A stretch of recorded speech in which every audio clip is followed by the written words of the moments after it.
years. So my point is, let us quickly resolve.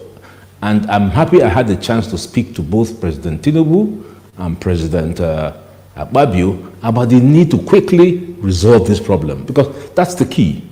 If we resolve the Constitution and agree what we want to do, and that agreement may be we want to go to pieces. There's nothing wrong with that. But I would prefer, personally, that we agree to be one country, because I like a big country like Nigeria. So that's what I'm saying. So I was an activist several years ago. 29 years and 71 years is a very long time. So Sambo, do not think I haven't grown in all these years. Of course I've matured. I have more wisdom than when I was 29. So I cannot be talking about, going to the streets and fighting. I'm an older man. So wisdom comes to the table. I'm a wise man today. So I will use my wisdom to advise my younger people on the streets that this is the way to go. We all accept the parliamentary sovereignty of the National Assembly. What we quarrel with is that they are too slow in resolving Nigeria's constitutional. I hope that is what he wants to achieve. Now, if that is correct, then all what you are saying will be child's play. He will just dismantle the structures. And I'm still hoping, I haven't lost hope in President Tinubu, and I hope that he is listening, and I do hope that he will crush all those enemies of progress, put them in their place, and say, you know what? I want a new Nigeria. I want, when I finish my first 4 years, people will say, this is a great president. That's what I have taken upon myself, a clear vision of what I want to do, and I'm going to change. It is in the hands of President Tinubu to turn Nigeria around, nobody else. The chief executive officer of this country is President Tinubu, nobody else. So all the examples you give are well taken. But it is up to President Tinubu to say to everybody around him, I am the commander-in-chief. I am the chief of state. Please go and sit down. What I want to do, come on, Sambo. I'm sure you're a married man. In your house, don't you set the rules? Don't you set your rules? Who can come to my house and set my rules? My maid or my driver? I'm in charge of my house. So the president is in charge of Nigeria. Nobody can mess with me in my house. I will set the rules. I'll be fair, treat people rightly, but I will say, here's how I want to go. So President Tinubu, who is a good friend of mine, I urge him to exercise the full powers vested in him by Section 5 to turn the country. People are all suffering. People are dying. Yes, sir. I'm sure he can see that. So let him exercise the fullest powers given to him by the Constitution. Anyone that stands in his way, crush him. All right. Crush him, remove him. Dr. Agbakoba, we're actually in a democracy, so the use of crush, some people may actually have a problem with that. But in 2017... No, don't say that. I beg, Sambo, leave that one. Okay. Democracy requires the application of rules. I will apply the rules in the most effective way. Anyone who stands in my way, I will... Basic issues in the country.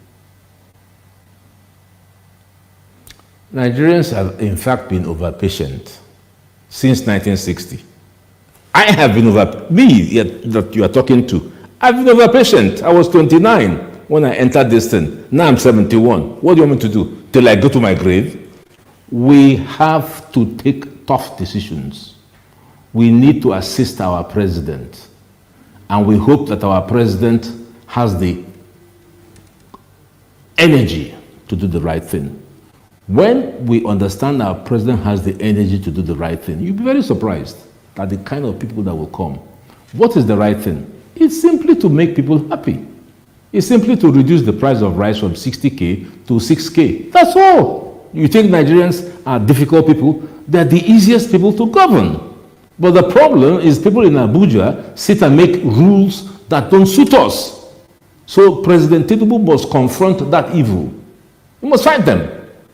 He must crush them. You say you don't like the word crush. I will re-emphasize that President Tinubu must crush the evil.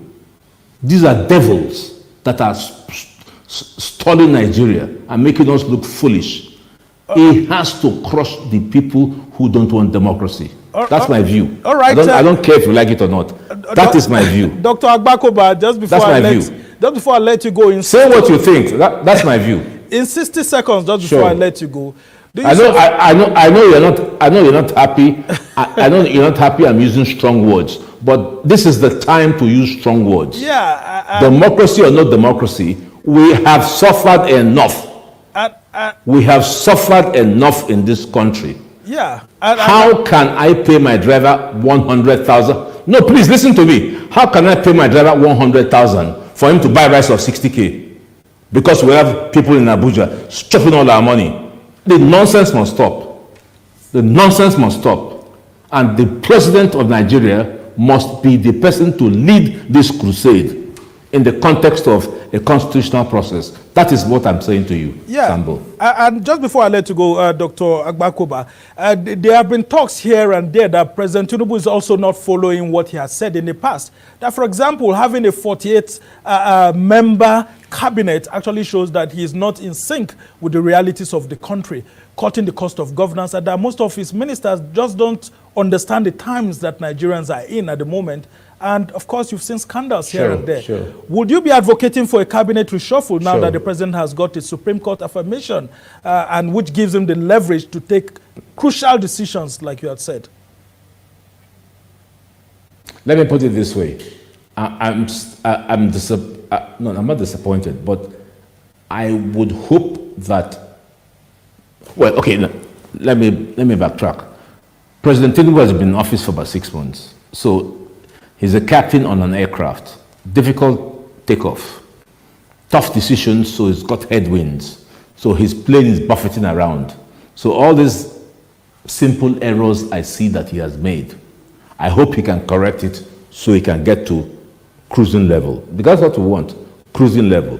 He's on the climb out.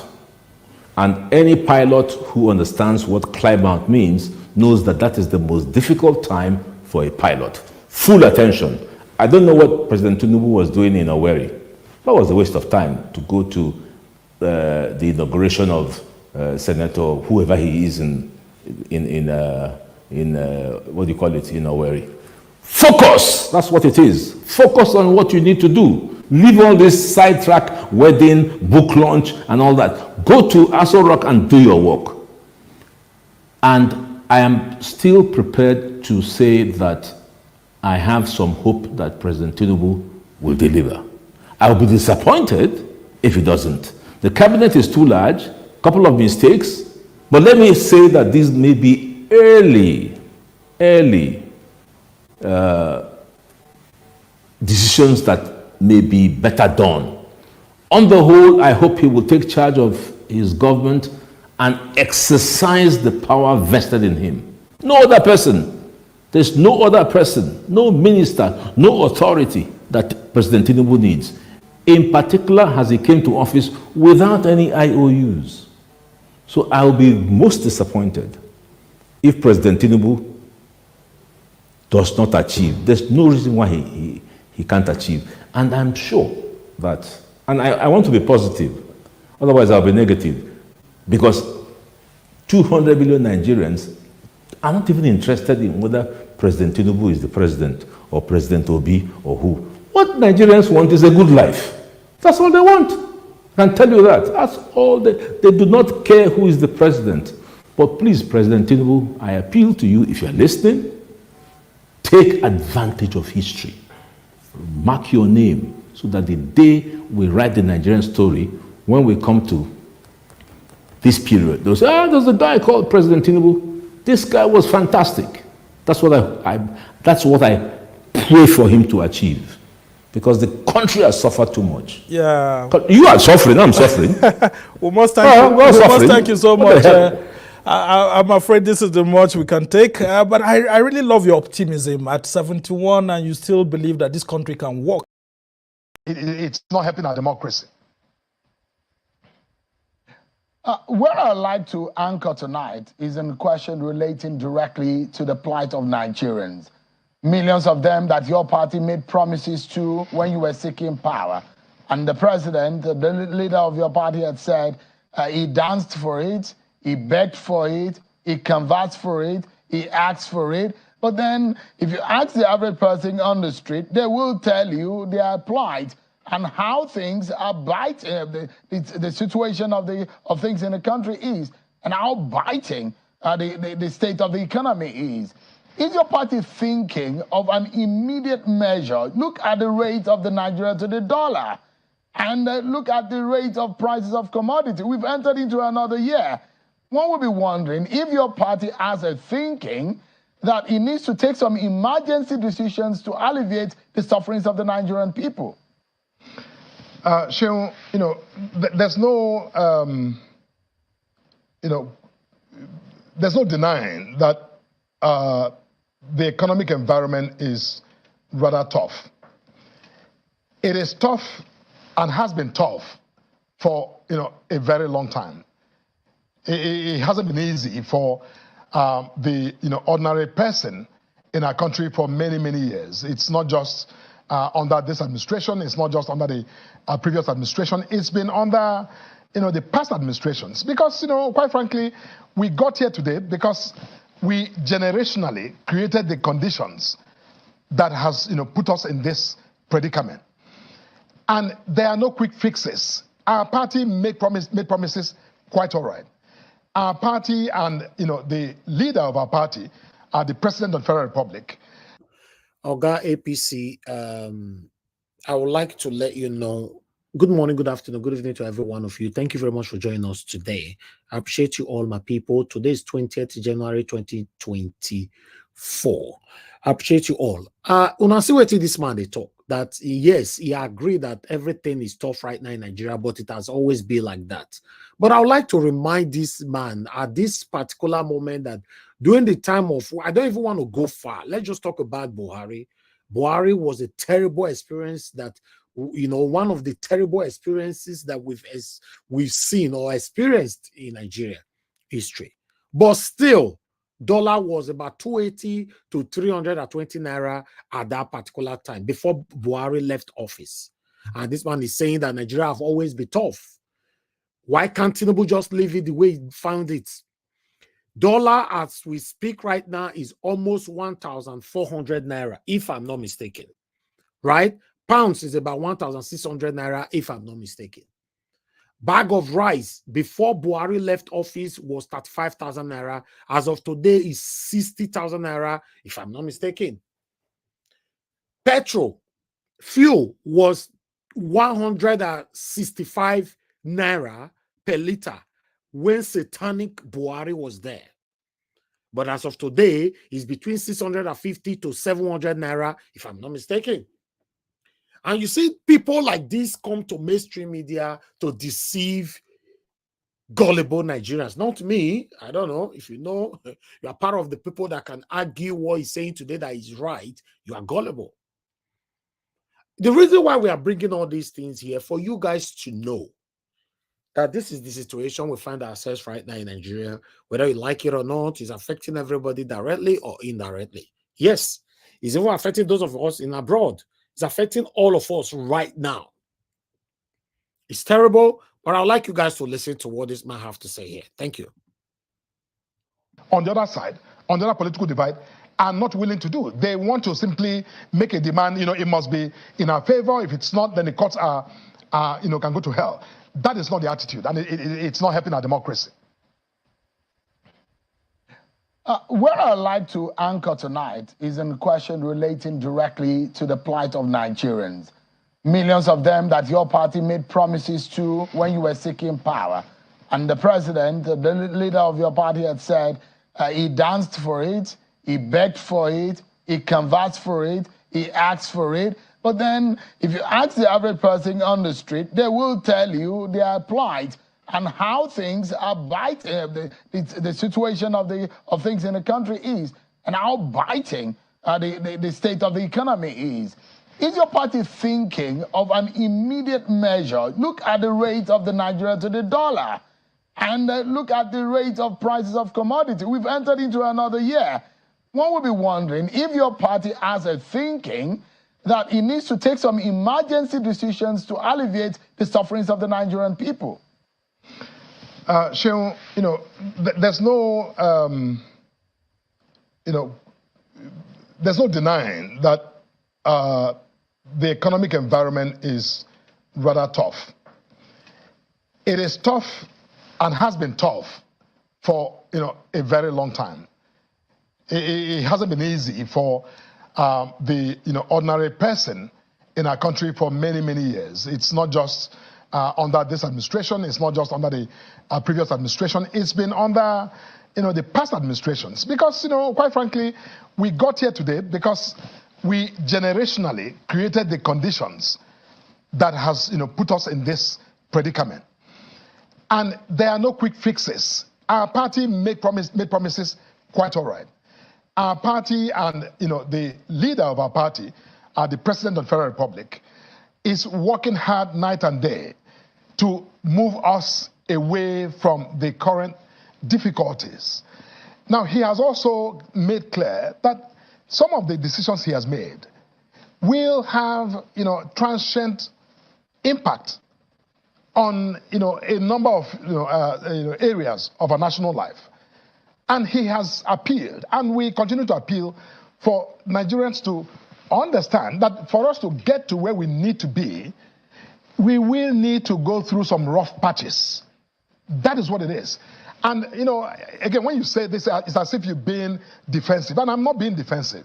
My elementary understanding of economics instructs me that there are very few countries that have achieved, stability today who didn't go through, series of, twists and turns to get them to the place where they are more comfortable. We, the current generation, we are the ones who are called upon now to make the sacrifices. Because, I am certain that, in time, we are not going to remain like this. And by the way, Nigeria has been forecasted to be one of the, countries, if you fast forward to, say about, 30, 40, 50 years from now, we are forecasted to be one of the countries that would be right there, perhaps some of the fifth largest economies in this world. So, it is not hopeless. But again, on behalf of my party, now, hear what this man they talk. He said 30, 50 years from now, Nigeria has been forecast that it will be up there. Ladies and gentlemen, if you are listening to me now, if you know, so you don't cross 60, 70, that 30, 40, 50 years from now, I don't know. I pray make you experience about that time. Hi, if you can still be remember, if you can still remember some kind of things, I don't know. You see what the APC people they tell you now. You say Nigeria have been forecast to be up there in 30, 40, 50 years from now. Kai! My God, all my fight, we they fight for you every day. That I want Nigeria to be better in my time. So what is this man saying right now? Is this man giving us hope right now? Is there any hope at all from this APC man? We're in big trouble in our country. I say to our people that we need to, continue to hold still and support this government, because I know that we will break and turn the corner in no distant future. Felix Moka, APC National Publicity Secretary, I imagine that. The 2027 presidential election is in just about 3 years, and political calculations have already begun within the main opposition parties. According to reports, 3 presidential candidates in the last elections, namely Alhaji Atiku Abubakar of the PDP, his Labour Party counterpart, Mr. Peter Obi, and Rabiu Musa Kwankwaso of the New Nigeria People's Party, NNPP, have agreed to form a formidable party that will sack the ruling All Progressive Congress in 2027. The co-convener of the National Consultative Front, NC Front, Professor Pat Utomi, reiterated that this proposed merger of opposition parties to wrestle power from the All Progressives Congress in 2027 is not for machine politics, but for genuine service to the people. He added that the new party's name is yet to be revealed. Let's find out more this morning on Breakfast Central as we have joining us Professor Pat Utomi. Good morning. Thank you very much for joining us, sir. Good morning, Prof. Pleasure to join you. Yes. So can you confirm, I think the first question is to confirm that we're categorically sure that this merger is actually happening, because there's been speculations about the mergers for the longest time, if it was going to happen, if it wasn't happening. So are you sure, can you confirm to us that this merger between the three political parties is happening? Well, I think the narrative is completely wrong, and it is pushed by the media. I don't understand why. First of all, we are not talking merger of anything. We are not talking 2027. All the introduction is actually completely wrong. We're talking Nigeria, governing Nigeria, saving Nigeria, and approaches to how you do that vary. Now, one approach is to look very critically at why Nigeria is prostrate right now. Nigeria is prostrate. Anybody who doesn't accept that needs to see a psychiatrist. Why is Nigeria prostrate?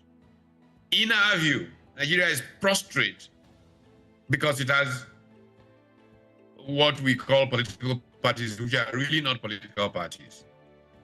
It has machine politics that is coupled together by interested parties, majorly for the purpose of state capture and the use of the state for personal aggrandizement. And so the people feature so little in the calculations of the political class that you can see why progress in terms of the quality of life of people is not there. A real political party, first and foremost, is based on a set of ideas about how society should be organized. An ideation process, which results in what some people like to call ideology. But for me, ideology, the usage is old style, capitalist, socialist, and stuff like that. But in general, that's what it means. You believe in certain things, and so you join a group that believes in those things. You can see as people go from party A to B and back in party A, and then to C and back in A, 6-7 times in the course of 2-3 years, that people don't think that there's any difference between A and B. And so they do those things essentially as a matter of jockeying for personal advantage. So the first thing that we're dealing with is creating a set of ideas about how society should be organized. When we agree that these are the ideas on how to organize society for the good of all, and the sweeping brush of our country. All right, I'm going to stop it right there. In case you guys want to continue with that interview from Pat Utomi, you can go to News Central platform and watch the full video right there. I think it's time for us to start talking right now because we've crossed 1 hour. I don't normally like my presentation to be more than 1 hour. We're already 1 hour 11 minutes, so I'll have to stop it right there. I don't have any article for you guys today, so that means that we're going to start talking in the next 1 or 2 minutes. But I would like to quickly appreciate those of you that just joined us right now. Thank you very much for your time with us. Good morning, good afternoon, good evening to every one of you, my wonderful people. Thank you very much for all you do. Yesterday broadcast, I want to thank every one of you. A lot of people actually shared that video yesterday. Thank you. For a while now, that was the first time we received a lot of shares on that video. Yes, at least, to let our voices go far like that, for people to know why we are here. We are not here to be against anybody. We are just fighting for a better country. We are concerned Nigerians who are crying out daily here to call out our satanic government, both the past and present, to do the right thing. That's all we're doing, nothing else. So always share our videos, like our videos. When you like, you are telling YouTube to recommend the video for other people that have not seen it before. When you share, you are directly passing the message to your neighbor. Thank you very much, my people. I appreciate you all. I would like us to start talking right now. If I would like to pick a call, couple of you, 2 people were calling in before. Please, if you want to call in now, this is the best time. I'll wait for the next 20 seconds. You know, yeah. Okay, somebody's already calling now. Okay, you all know the person that's already calling, which is Madam Origin. Madam Origin, thank you very much for calling in this evening. Good evening to you. Talk to us.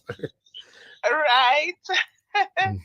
Mr. Niger Watch. Yes, ma'am. Good evening on your side. God bless you as always. You are a blessed man. I greet everyone.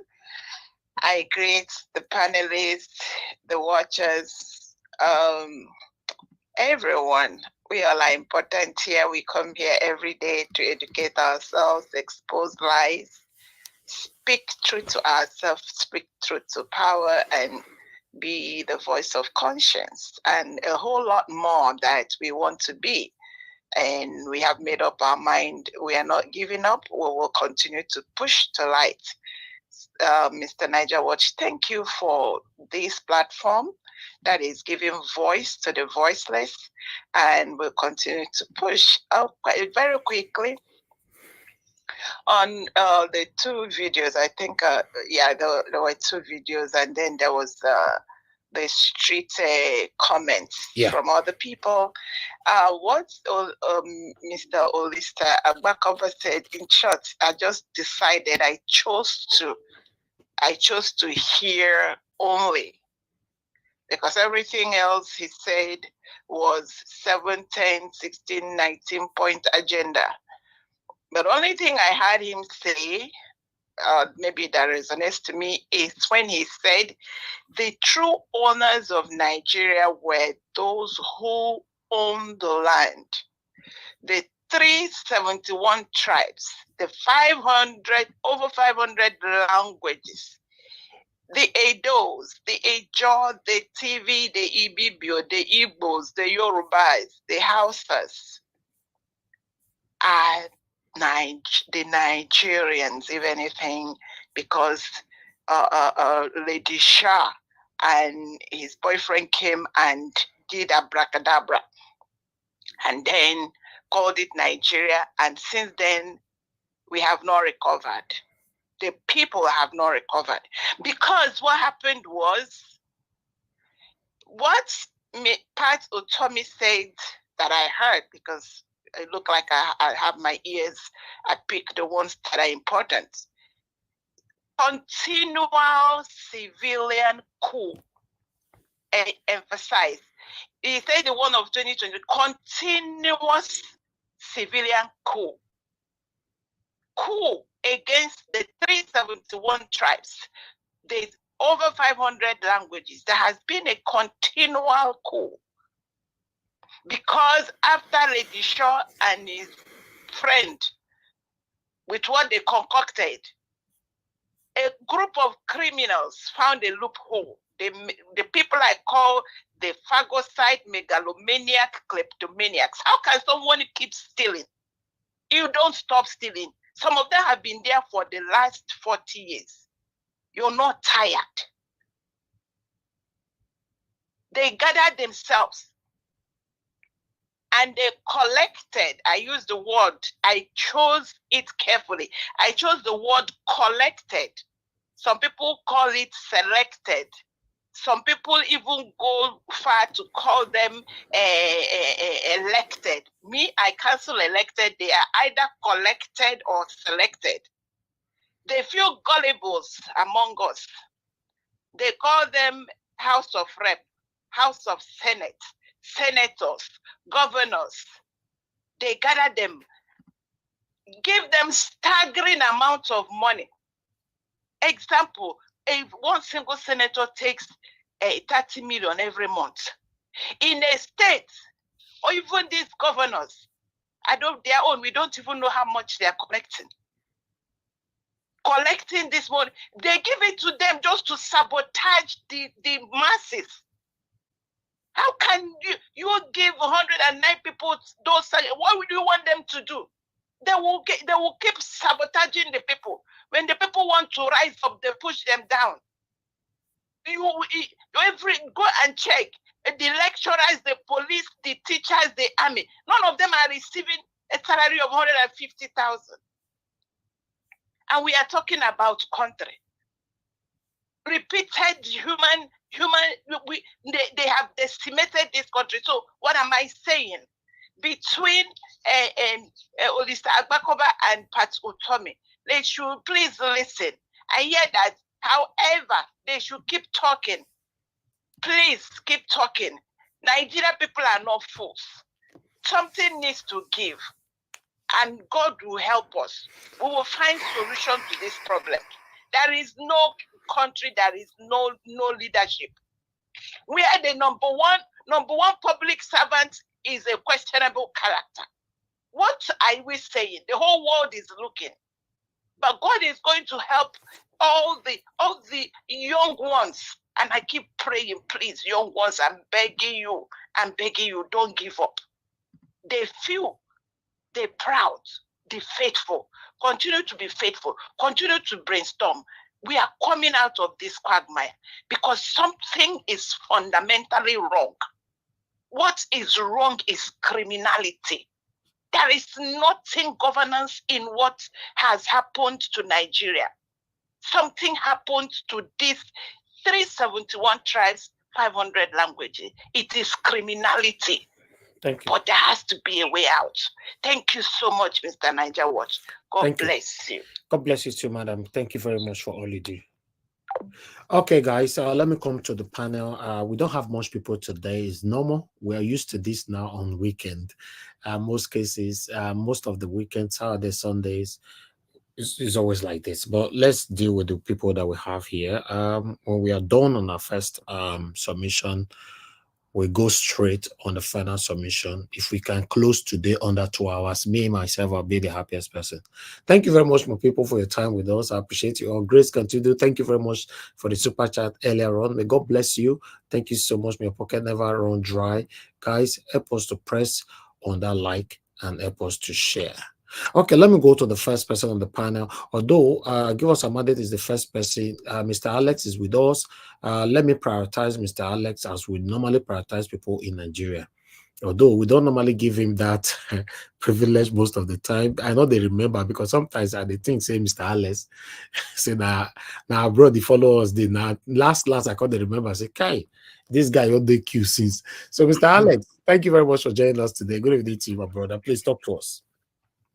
Thank you, Mr. Najawash. I bring euphoric greetings from my audience table, from my domicile here in Amagba community, Oredo, or should I say Oredo, Epobahoha, Benin City, Edo State. And I want to greet those on the comment section, my fellow panelists, of course, our viewers worldwide, and of course, our enemies amongst us who are benefiting parasitically from this wicked system that has been orchestrated to continue to trample on the majority of the suffering masses. Listen, why I came on board is to analyze or to accentuate, dissect and bisect some of the assertions of Mr. Agbakoba. Everything he mentioned, 90% of what he said are the things we'll be talking about on this platform. You cannot fix Nigeria without going back to the amalgamation, the fraudulent amalgamation of 1914. Let me help him to further state, because due to security reasons, he was very careful with his analysis. You can't fix Nigerian problem without not just the constitution, visiting the civil war and the causes, the remote and the immediate causes of the Nigerian civil war of 1967 to 1970. Led by Odumengo Ojukwu, the Ikemba of Inewi. So you can't develop Nigeria without talking about the tribes that make this country, the owners of the land, the pre-invasion 1897 of the ancient Benin Kingdom. You can't develop Nigeria without storming the Buckingham Palace, to have a meeting, an emergency meeting, unscheduled meeting with these people due to their imperialistic tendencies, manipulative tendencies on the Nigerian system. You can't. Listen, politics is a branch of law. And law is history also is the bedrock of law. What made Ojukwu hold the country hostage for 2 years and 6 months was because he was a graduate of history. And some of us come here to donate our intellectual property, for the good of humanity, not because we just like to talk. People will pay to listen to these things we say here sometimes. People will buy form, people will buy tickets to go to symposium, forum or fora, to listen to these things. So take it seriously. We didn't talk to Agbakoba. We've never met him. We've never brought him here.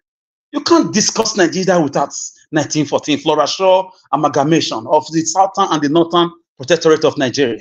You can't discuss. He also spoke about a few people in the north, in Abuja, who just benefit from the wickedness going on in Nigeria. He used the word bag of rice being 60,000 naira because some people in the north, in Abuja, in Aso Rock, just believe it has to continue like this. We continue to shy away from these truths. So for you to become, most times, I stand to be corrected, for you to become something in this country, in terms of business-wise, in terms of politically, even if you have ideas and visions, you have to bow down to some people who think they are born to rule. They are the owners of the land, because the British, they know the game they played. That is something else. So Agbakoba has further told us that Nigerians are suffering. He was mentioning leaders. He mentioned Thatcher. He mentioned Churchill, and so on and so forth. These are people who woke up and said, no, it's enough. You should have mentioned Mandela, Thomas Sankara. You should have mentioned Kwame Nkrumah of Ghana. You should have mentioned even the likes of Obafemi Awolowo. So the likes of Abat Macaulay, the likes of Modibo Keita, Sekou Touré. These are people who made their names by reversing from the corrupt and the wicked ways of running politics and governance, to making it a people-centric or people-oriented political system based on growth. Growth is not skyscrapers. Growth is not just, technology. Growth is giving water to the poor masses of your countries to drink, according to Julius Nyerere of Tanzania. Growth is making sure the children are educated. The children are in school under, proper infrastructure. Growth is when the national or territorial integrity of the nation is well protected, and insecurity is dealt with. He spoke about structures. So this boils down to the Constitution. He spoke about the guy that was anchoring the program, spoke about the 1999 Constitution being an improvement of the 1975 Constitution. But I said Kabuturi Jetameta to that. After the death of MKO Abiola, due to the political rancor in the country, after the death of Sani Abacha, after the release of Obasanjo from prison, the interim government collided with they colluded with the military generals, with allegedly the British, imperial powers, to hurriedly draft this constitution that favors only a few people in Aso Rock. So we must wake up to reality. Nigerians are suffering. Nigerians are lamenting. People can't feed. People can't transport themselves. People are on, they are just, I don't know. It's like walking dead. It's a serious and sad situation. But I want to burst the bubbles of Agbakoba. Tinubu is not a man that wants to make history. Tinubu's history also contradicts the assertions of Agbakoba. Tinubu has no academic history, according to the electionary, revelations of all political parties. America, courts, papers. Tinubu has a lot of baggages. He is not a man who is driven by ideas. Tinubu is so far so good as Nigerian president. He has behaved like a gangster, approving monies, 160 million naira SUVs. Is he a man that is going to make history? Hello, approving 6 billion naira for a yacht that he has never used. There is nothing whatsoever checks and balances against the principles of democracy. So there is no democratic, body metabolism genetics in this in the body language of Mr. Tinubu and his cohorts. They are not ready to do anything. They will not. It's just about amassing. Look at the ministers. Look at the government. It's all about fraudulent activities. One fraud after another. EFCC is doing this. Money is being recorded. This is not people driven by ideas. By now, we should have been hearing they've stormed Germany, they've stormed Egypt. They are bringing companies to tackle the perpetual epileptic, electricity supply. We would have been hearing they are storming World Bank, or what's it called? Yes, Switzerland and the banks of America to bring back the money stolen by the past administration. There is no ideas. These guys are not ideologically driven. There is nothing. It's just about money. A two-time governor, as he said, a two-time governor. What else do you want in life? What else do you want? Human needs indeed is insatiable. Most senators were former governors. Most governors, some of them also were former senators. So why the wickedness on the Nigerian people? Why not look at what is Nnamdi Kanu really doing in jail? Why make him a superstar? Why endangering the lives of people because of dollars and pounds that you just want to borrow and cut away? Like Buhari did it. Buhari, for me, just now, as an ordinary man, should be interrogated, and he should be somewhere cooling off in the DSS custody. If we want to face the truth, the man Buhari from Daura or from the J Republic should be behind bars, because Sarkozy of France was interrogated for collecting allegedly $70 million from Gaddafi, the late leader of Libya, to run elections in France. He was squeezed for 3 days by the French police. So in a democracy, these are the things we should be seeing. Where is the man Buhari? 1.1 million lives lost, according to Amnesty International. Deborah was taken out. Monies were borrowed. Fulani Esme ravaged more than 3 million AK-47s. We are in the streets under Buhari. Buhari should be answering questions. Aisha Buhari should be answering questions. Laya Mohammed should be answering questions. Precious Keyamu should be answering questions. So all these ministers, our message should be, in fact, our message should be, right now, should be squeezed, questioned by the DSS. Where are these men? Of course, we know Ekoromandu is cooling off in the UK jail. Nature has, given justice to I would say, to Nigerians in that regard. So Agbakoba has accentuated, he has dissected and bisected and also encoded to us what we'll be saying on Nigeria Watch platform. So we continue to educate people, to let them know the fraudulent, amalgamation of 1914 and the 1999 constitution is a basic problem. You cannot force a woman to remain in marriage when she don't want to remain in marriage. When you are beating her up, you are hitting her, you are calling her names, you are abusing her, you are physically assaulting her, you are in fact, you cannot just force people to be where they don't want to be. If it is about restructuring the country, or it's about dividing the country, why are they afraid in the north, or in some parts of the north, or in Abuja, of this word restructuring?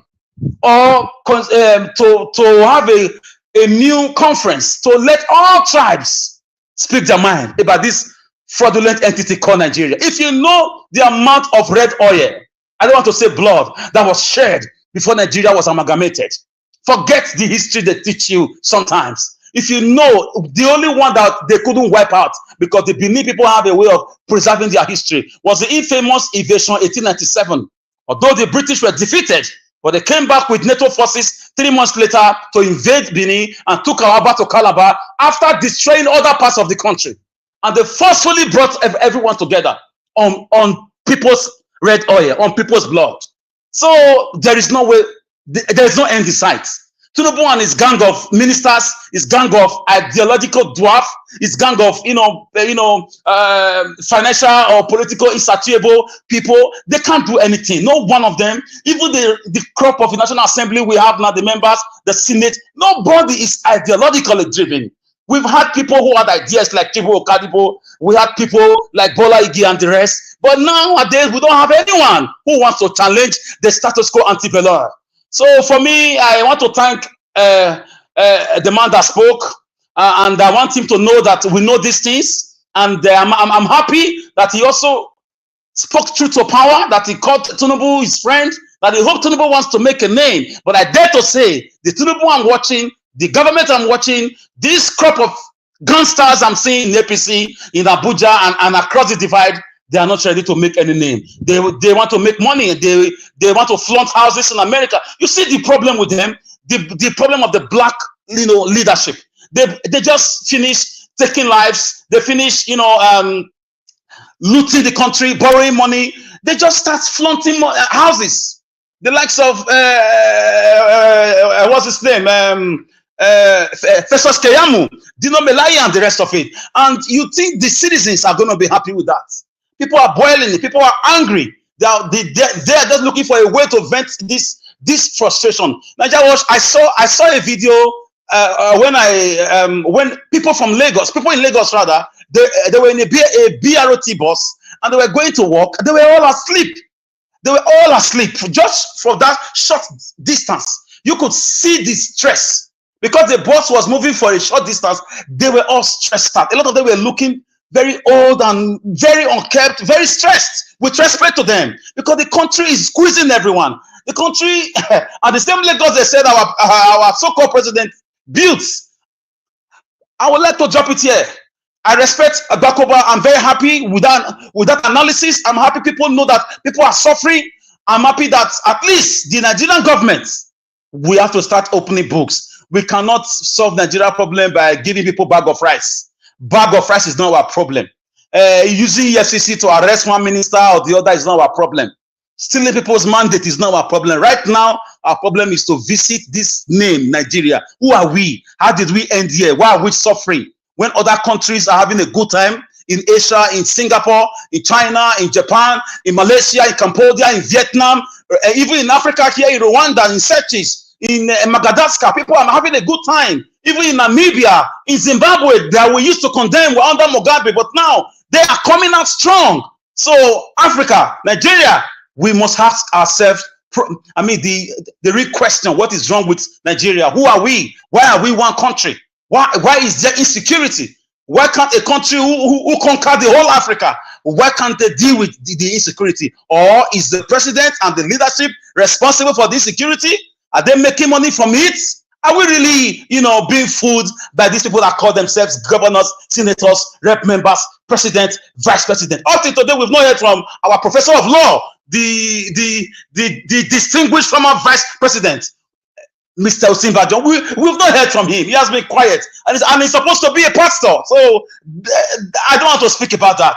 So these guys don't just care. I'm happy that some people are still thinking about the people. So Mr. Nigeria, I just wanted to come in and make this contribution, and I hope Nigerians are listening to know that 1914, bringing together of Nigerians by force on people's blood must be revisited. Ojukwu said it. People have been saying it, and it must be done. It's just a matter of time. It's going to happen. Thank you, Mr. Najawash. Thank you. Thank you very much, Mr. Alex. May God bless you. That was a wonderful submission right there, and I'm happy that you came in to pass that on.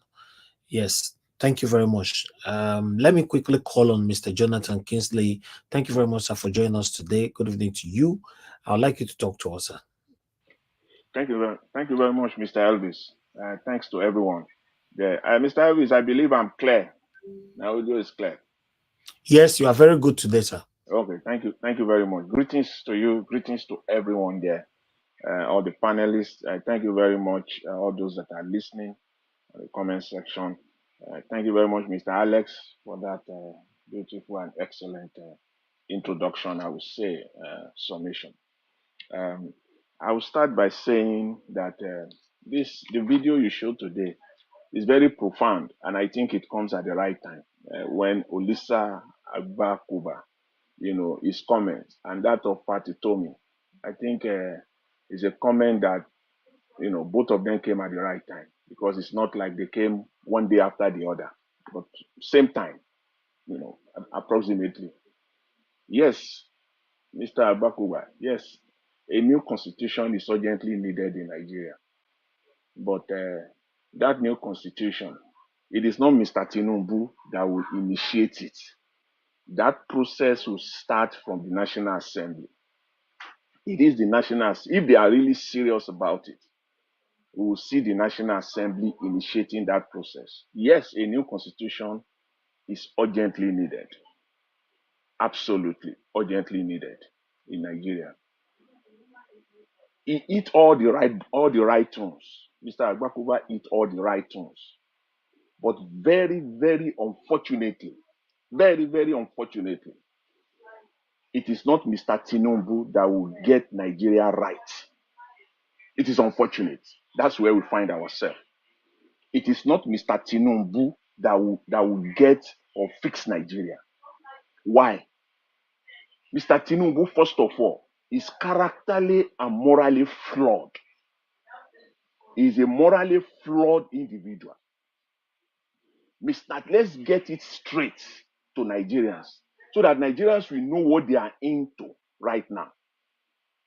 They can come out with all their surrogate, like the likes of Felix Moka, telling Nigerians that it will take 30, that it's been forecasted that Nigeria will be one of the best economy in another 40, 50 years time from now. That said it all. A clueless, they are not only clueless, they have no character. A clueless and characterless party or individuals superintending over a nation of over 200 million people. 40 or 50 years. Can you see him talking that? And their leader, who is Mr. Tinubu, will also come. That is like a pregnant, Nigeria is like a pregnant woman. People should see that. How long does it take a pregnant woman to go through labor? That's what they are saying now. It will take 40, 50 years. What an irony. Mr. Tinubu cannot fix Nigeria. Why? Because he will have to crush, yes, if I may borrow the word from Agbakoba, he will have to crush all the current political criminals in Nigeria. He must, that's the only way. Of which he is part of. Mr. Tinubu is part of that criminal gang destroying Nigeria as it stands right now. He will first of all have to crush himself in order to fix Nigeria. Mr. Tinubu cannot fix Nigeria. Again, why? He will have to take Nigerians' crude oil away from the hands of some few people controlling the commonwealth of the entire nation. Does he have the guts to do that? Does he have the character and the morals to do that? Your guess is as good as mine. Mr. Tinubu cannot fix Nigeria. Why? He cannot, he dare not confront the immediate past administration to come clean on how they decimated the Nigeria economy in just 8 years. He must confront them. Does he have the capacity to do that? Your guess is as good as mine. So Mr. Tinubu cannot fix Nigeria. He cannot fix Nigeria. Since he came into office, barely 7 months thereabout now, he's so insensitive. He cannot fix Nigeria. Between June, just 10 days after he came into office, they borrowed $586 million from the World Bank. To do what? Because when they borrow this money, we must always ask, what is the money meant for? 586 million to do what? To fix the power sector and to improve improvement of electricity performance. Please ask Nigerians, has electricity been improved? Where did the 586 million gone to? That was on June 9, 2023. Barely 2 weeks after that, June 23, 2023, June 22nd, 2023, they borrow another $500 million. What did they call it for? For what purpose? For women's program, to scale up women's empowerment. Please tell me in Nigeria, where are Nigerian women today? Where is the $500 million borrowed for that purpose? On September 21, 2023, they borrow additional 700 million to do what? They call it for girls, for Nigerian girls, to empower adolescent girls in Nigeria. Just look at that. Just to empower girls, 700 million. Please tell me today, where are Nigerian girls? Where is the money?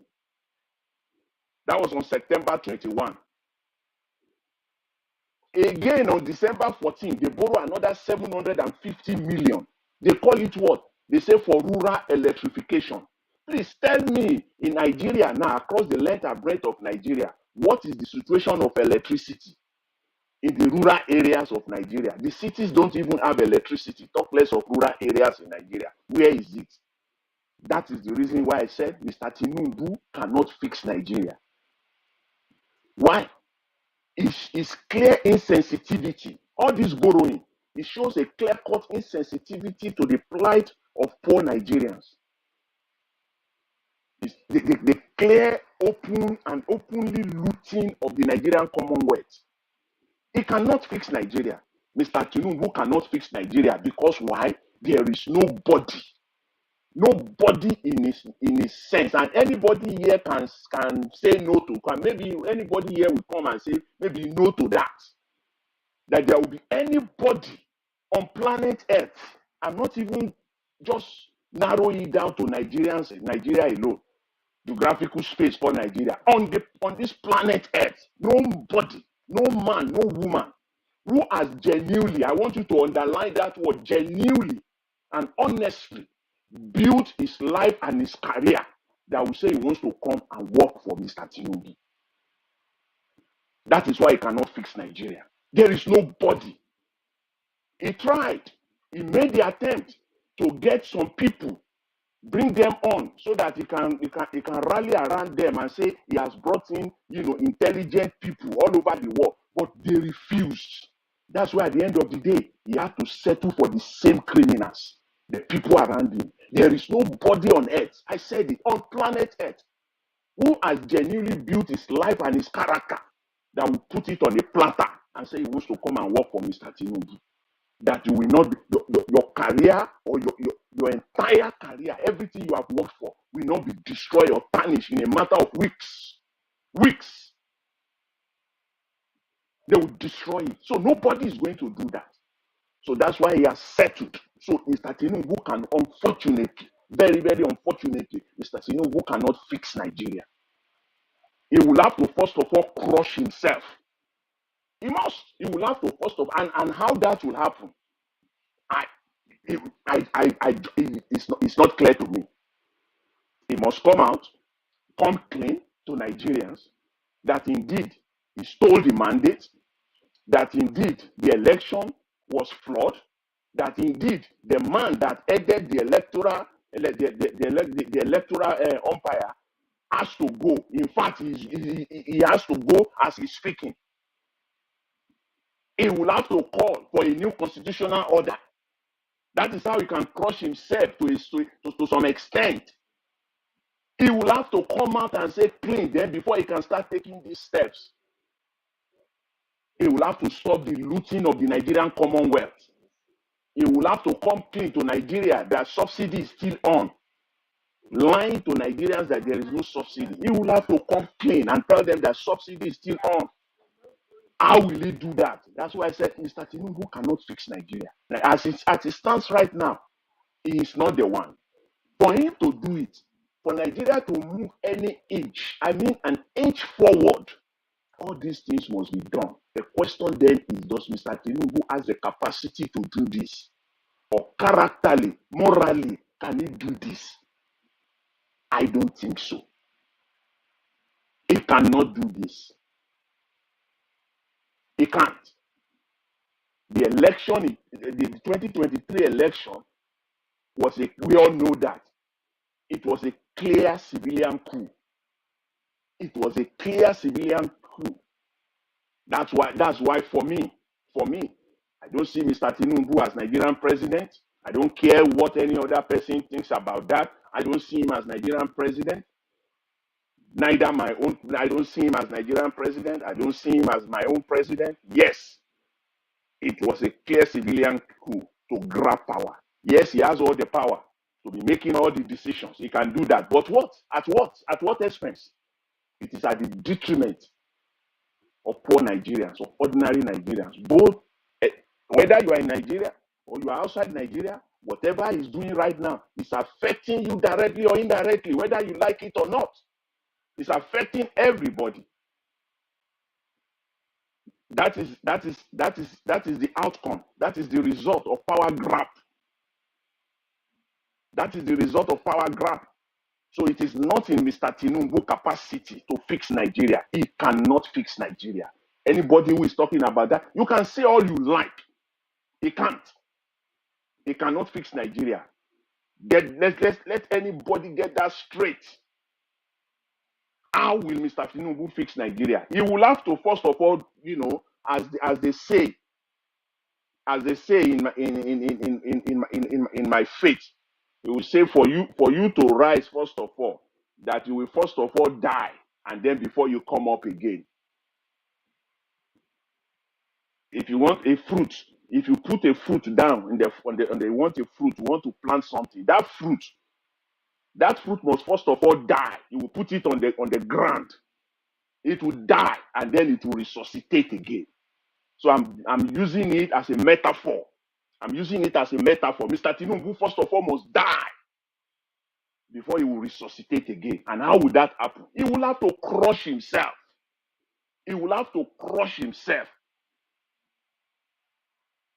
by doing all these things that I earlier outlined. And that is the state of Nigeria. Let me just, round it up for now by commenting on Mr. Utomi.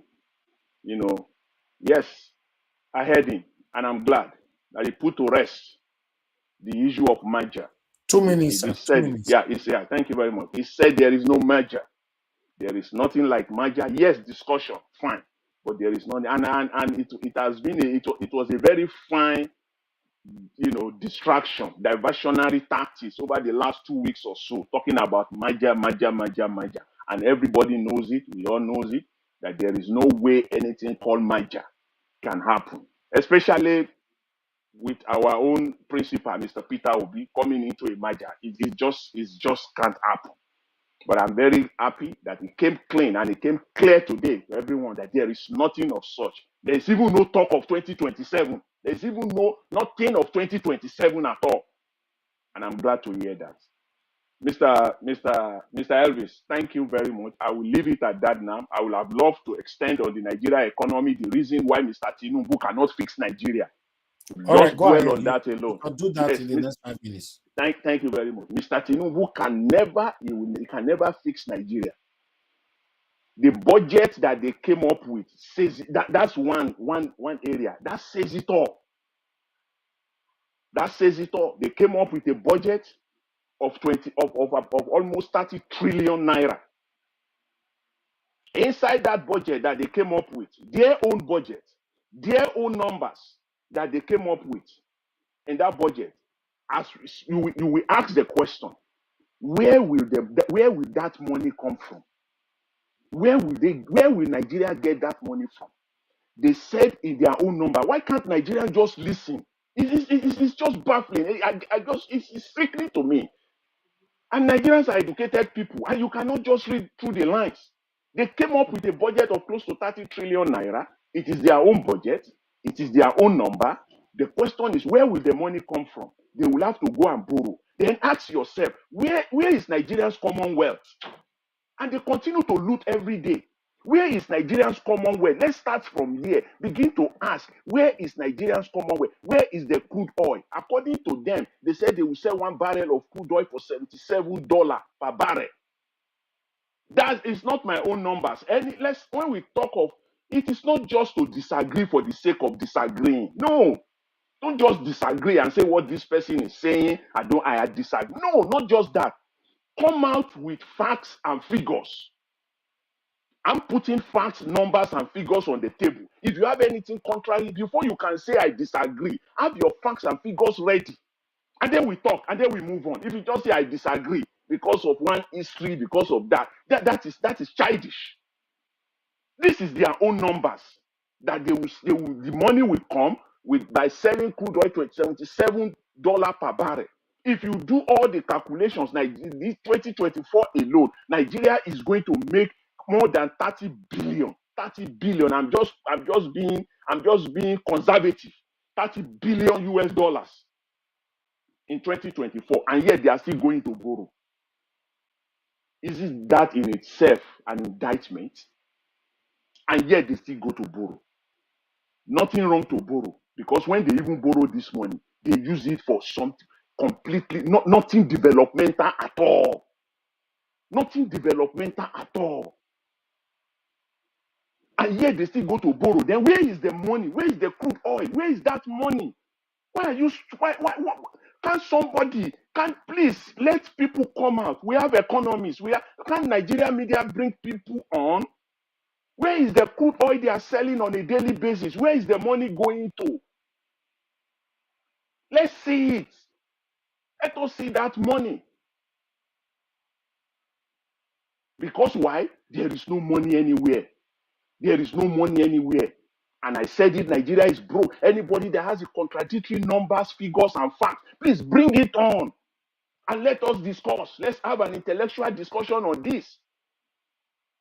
I challenge the Nigerian media to bring intellectuals, economic intellectuals, bring economics professors, bring them on. Let them come and explain to Nigerians the crude oil that Nigeria is selling on a daily basis. Where is the money? Where? There is no money at all because they've sold it already. I will just leave that. I will just put that there, just as a hint. There is no money.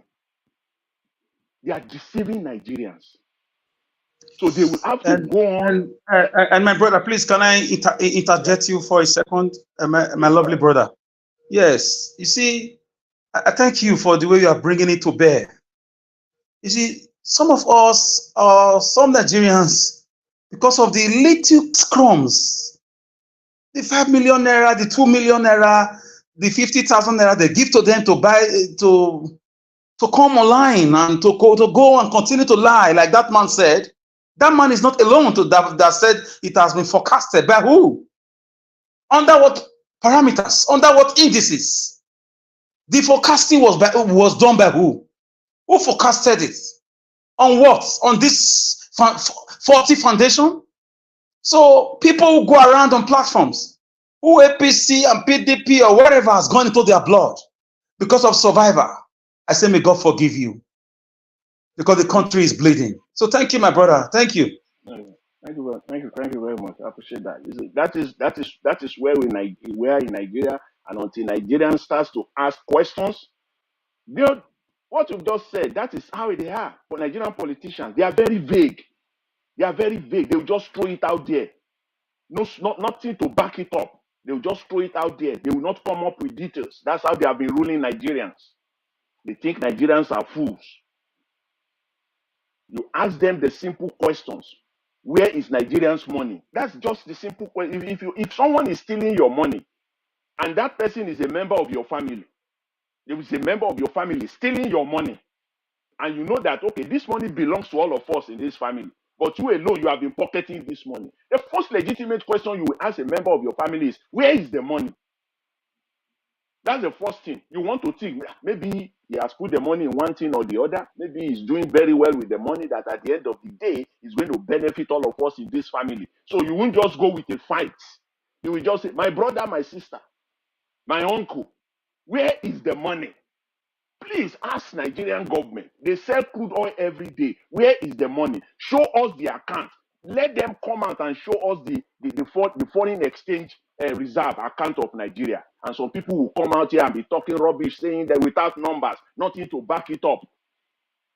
Nigerians will tell them, let them come out.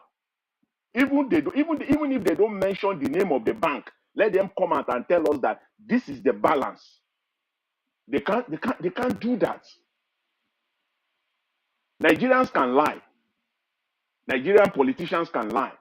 Nigerians, the people that handles Nigeria economy can lie. But the world, the entire world will not lie at one time. Thank you very much, Mr. Elvis. I will leave it at that for now. I really appreciate it. Thanks to everyone. All right, Mr. Jonathan Kisle, may God bless you. Thank you very much. All right, Madam Patricia, I'm going to come to you last. Let me just quickly go to Mr. Consign. Mr. Consign, it's good to have you on the panel today, sir. Good evening to you. You are the last before I go to Madam Patricia, so that we can have our final submission. Please talk to us, sir. Good evening, Mr. Elvis, and good evening, other panelists. Thank you, sir. May God bless all of you. I like your passions. I'm happy that you guys love love the country. And everybody have to love where it's coming from. It's unfortunate what we are seeing in that country. It's very, very unfortunate. Because every day one story. Every day, different stories. I want to start today with the weather. Well, it's unfortunate. If a policeman, the other day, somebody was asking for evidence. Police cannot even say the truth. Police that is supposed to be the friend of the people cannot even say the truth. People were kidnapped from, they were going to, I think from Benue to Enugu, what? They were kidnapped, or from Enugu to Benue. They were kidnapped. And the police postman in Enugu, what? Come to say, no, those people were not kidnapped. Well, the people were paying ransom, 2 million to release themselves. How, you know, that is, I don't know whether it's the police that is kidnapping. The people have to ask themselves questions. They have to confront the police, whether the police are the one kidnapping the people now. Because how can the police be saying such a rubbish? People are kidnapped. Now the police are coming to defend the kidnappers. What the city, those that were kidnapped, we are paying ransom so that they can be released. That is ridiculous. Senate, I want to also to call on Senate President. Senate President must know that the oil now is being sold on credit. They're selling out the oil ahead before they collect the money. Before they have already, they're giving the oil, they are collecting money now so that the oil can be taken later. So that's the president. When Saraki was there, Saraki was not signing in everything that Buhari said that he must. No, he was not. For this man, Saraki is not even from the oil where this oil is coming from. But this Senate president is from where this oil is coming from. And is there signing nonsense, signing that this man should be borrowing. They should be borrowing and eating, borrowing and eating, borrowing and eating. What of if this oil is finished tomorrow? What is people going to ask him? That's the problem. And why are we black people or people? Why are we so wicked ourselves? The people who have these oil wells, are they the south? Are that the southern people? No. But you are there signing, just signing all this as a Senate president. Eh? That is killing your people. That's what that man is doing. Because tomorrow people ask him what he's doing.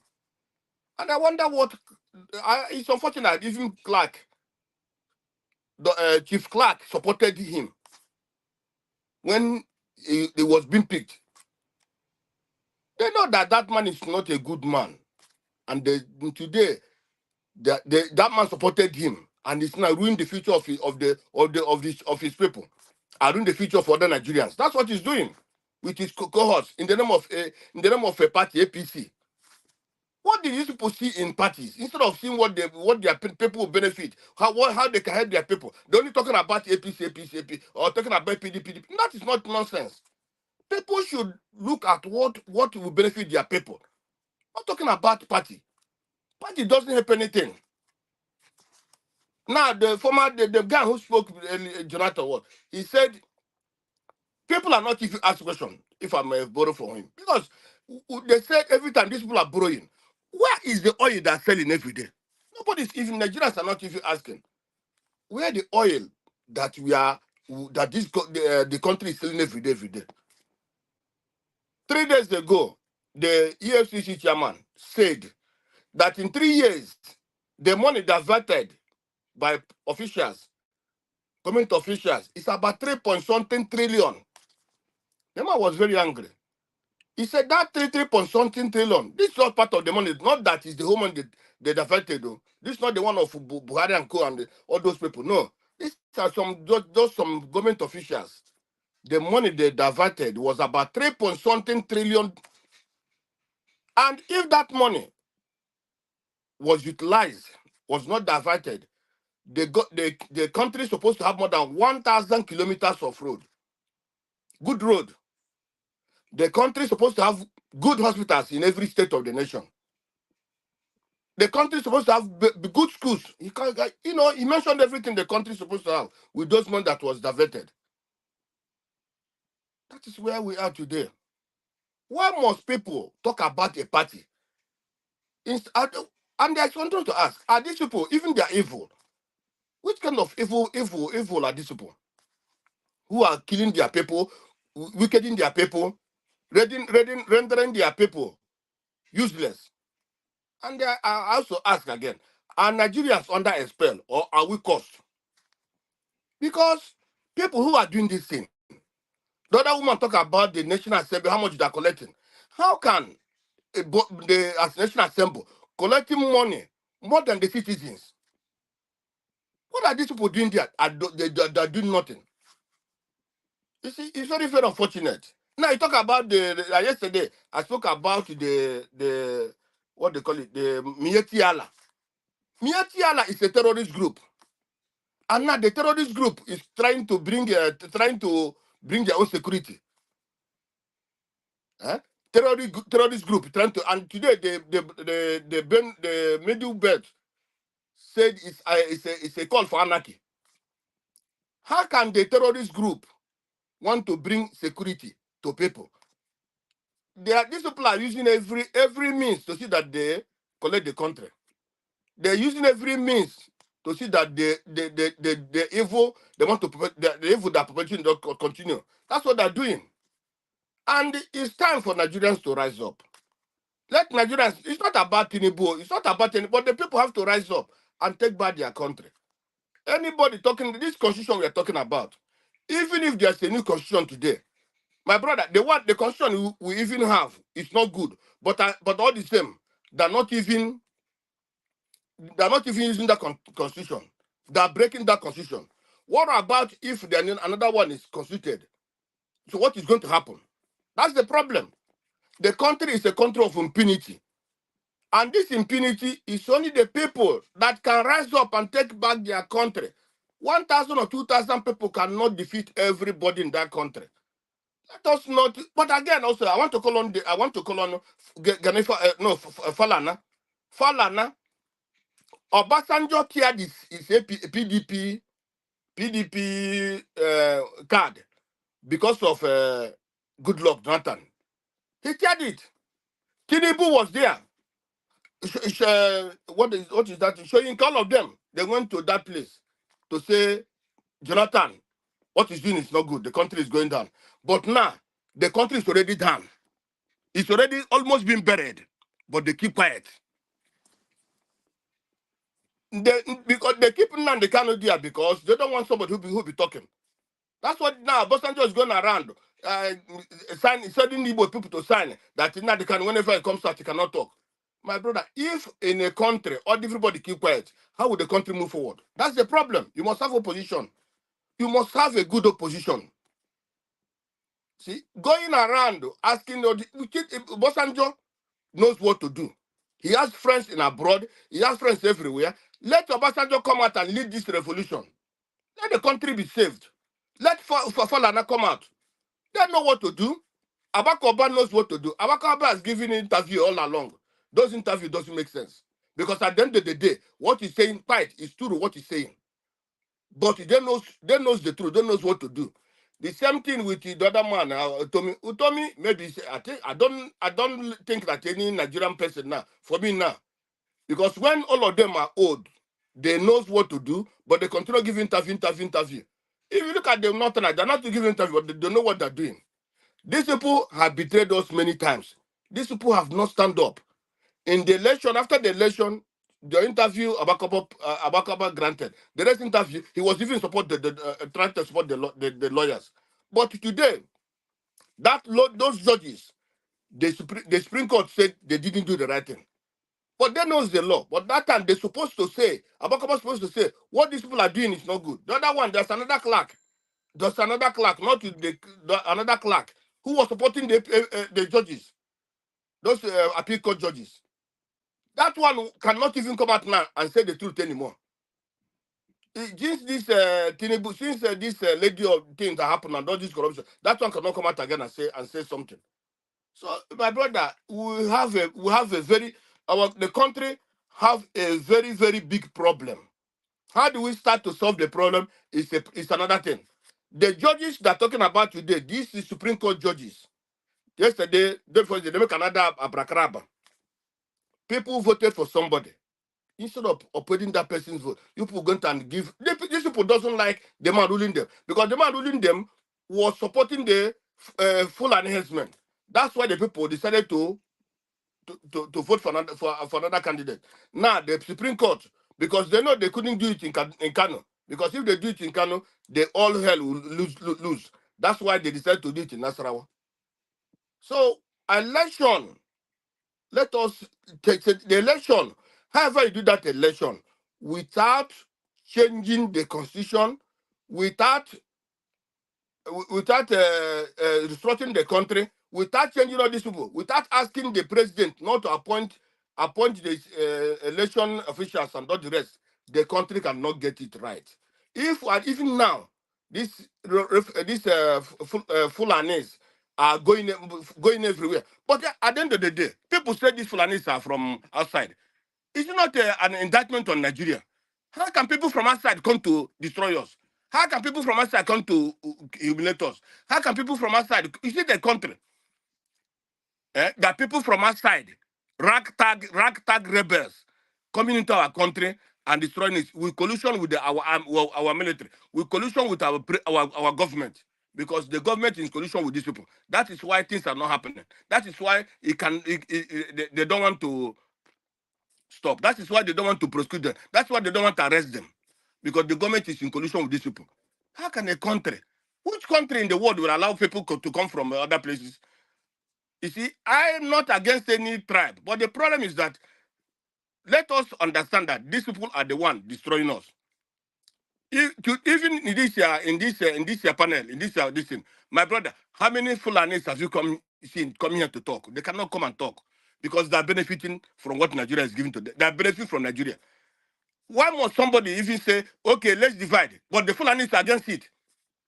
They are against it. They are against dividing. Even the South say, let's divide, they were against it. Why are they against it? Because they are the one benefiting.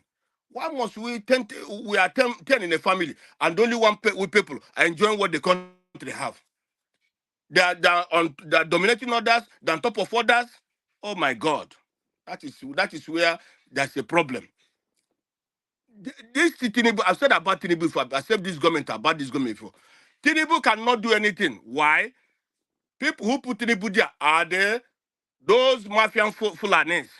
They call them caliphate or they call them krafra. That is the people that put him there. So for whatever we do, either the citizens rise up within the year and take back the country, or all of us, everybody will go down. All right. Because with the way the country is going, I don't think anybody will stand up with the way the country is going. That's the truth. Thank you, my brother. Thank you. Thank you, Mr. Consign. Thank you very much, sir. When you said Tinubu cannot do anything and all that, the cabals that put in there, if it's true, now cabals put them there, because for me, yeah, I believe nothing lasts forever. I believe this is the time Tinubu will betray these people. Yes, they will fight themselves. Tinubu will betray them. It will unmask these cabals, and you and I will get to know them. You know, very soon you will start hearing big names crying out. Very soon, the way it's going right now. And I want everybody to understand that what is currently happening right now in Nigeria is not just happening. It's not a coincidence. It's deliberate. This kidnapping of a thing and all that is not a coincidence, or it's just it's deliberate. There are people behind these things. You know, very soon, many of them will be unmasked. Thank you very much. Mr. Visne, let me comment. Mr. Visne, let me tell you one thing. You see, even anywhere, any place you see, even anywhere you see a Yoruba man, even in the customs, let's say Yoruba man is holding that customs, the man under him is a Fulani. Even in the military today, the Fulani are holding both signal and everything department, they're in charge. So if Tinubu goes against them, they don't know what to do. So that is why he cannot go against them. You understand? That place, that army headquarters, where is it? Who are in charge? That's the problem. So when these people, even if you want to remove him today, they remove him.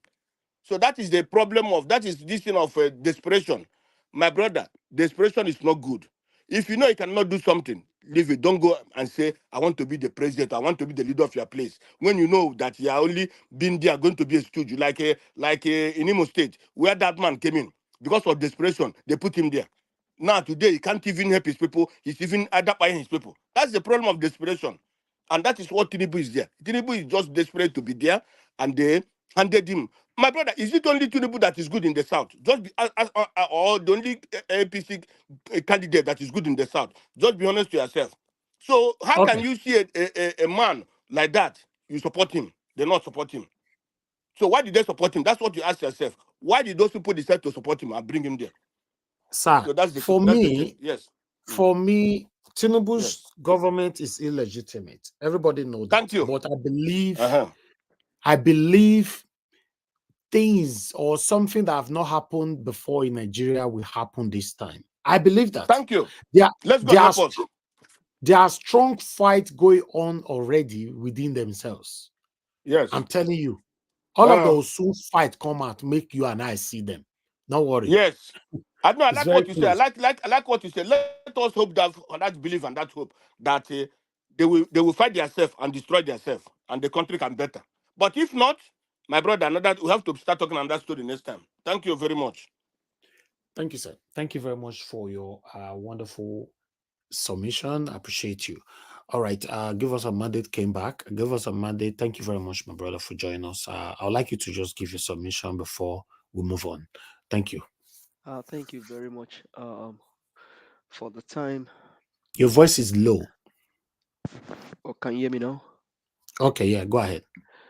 Okay. Thank you very much for the time. Appreciate it. Evening to you and the panelists and the people on the comment section. Greetings to everyone. Well, I think if I will start with Agbakoba's comment, and I think the speakers they've actually dealt with it. That these people they know what is happening in the country. There's nothing that Agbakoba said that is different from what we have said here in the past. The only thing is, um, I think if I may look at his kind of comment and where he's trying to drive his talks to, trying to compare um, the person in Aso Rock now to people that actually believe in equity, justice, and integrity is actually far from is far. You can't be comparing this man to people like even let's even look at in our own country, people like Awolowo, people like Nnamdi Azikwe, people like Ojuku. He's just too far from. He's far from what you can even imagine because this guy is. He knows I mean he didn't win the election, and Abakoba saying that he's hoping that he can give it a new constitution. For me, you're asking a I don't know where that is coming from. This guy still rules Lagos. He still rules Lagos State, even though he's considered in quote as the president of the country. He still controls Lagos State, and you think that this person can actually put his hand on a document that will probably may not work in his own favor? No, I don't think this guy is going to do it. And you saying that there's fights going on among them during Buhari's regime. That's how it was said that the Kabas are fighting in Aso Rock. The last time I checked, Buhari completed his 8 years, right, without even seeing anything that's end up coming out to benefit Nigerians. Other than he came to apologize to Nigerians some days ago about for all that he did. Abakuba, for me, is just trying to make a statement out there. Tinubu on a new constitution, how will that happen? There was electoral law before the election of 2023, the electoral law was bypassed by INEC chairman. The court itself put aside the electoral law.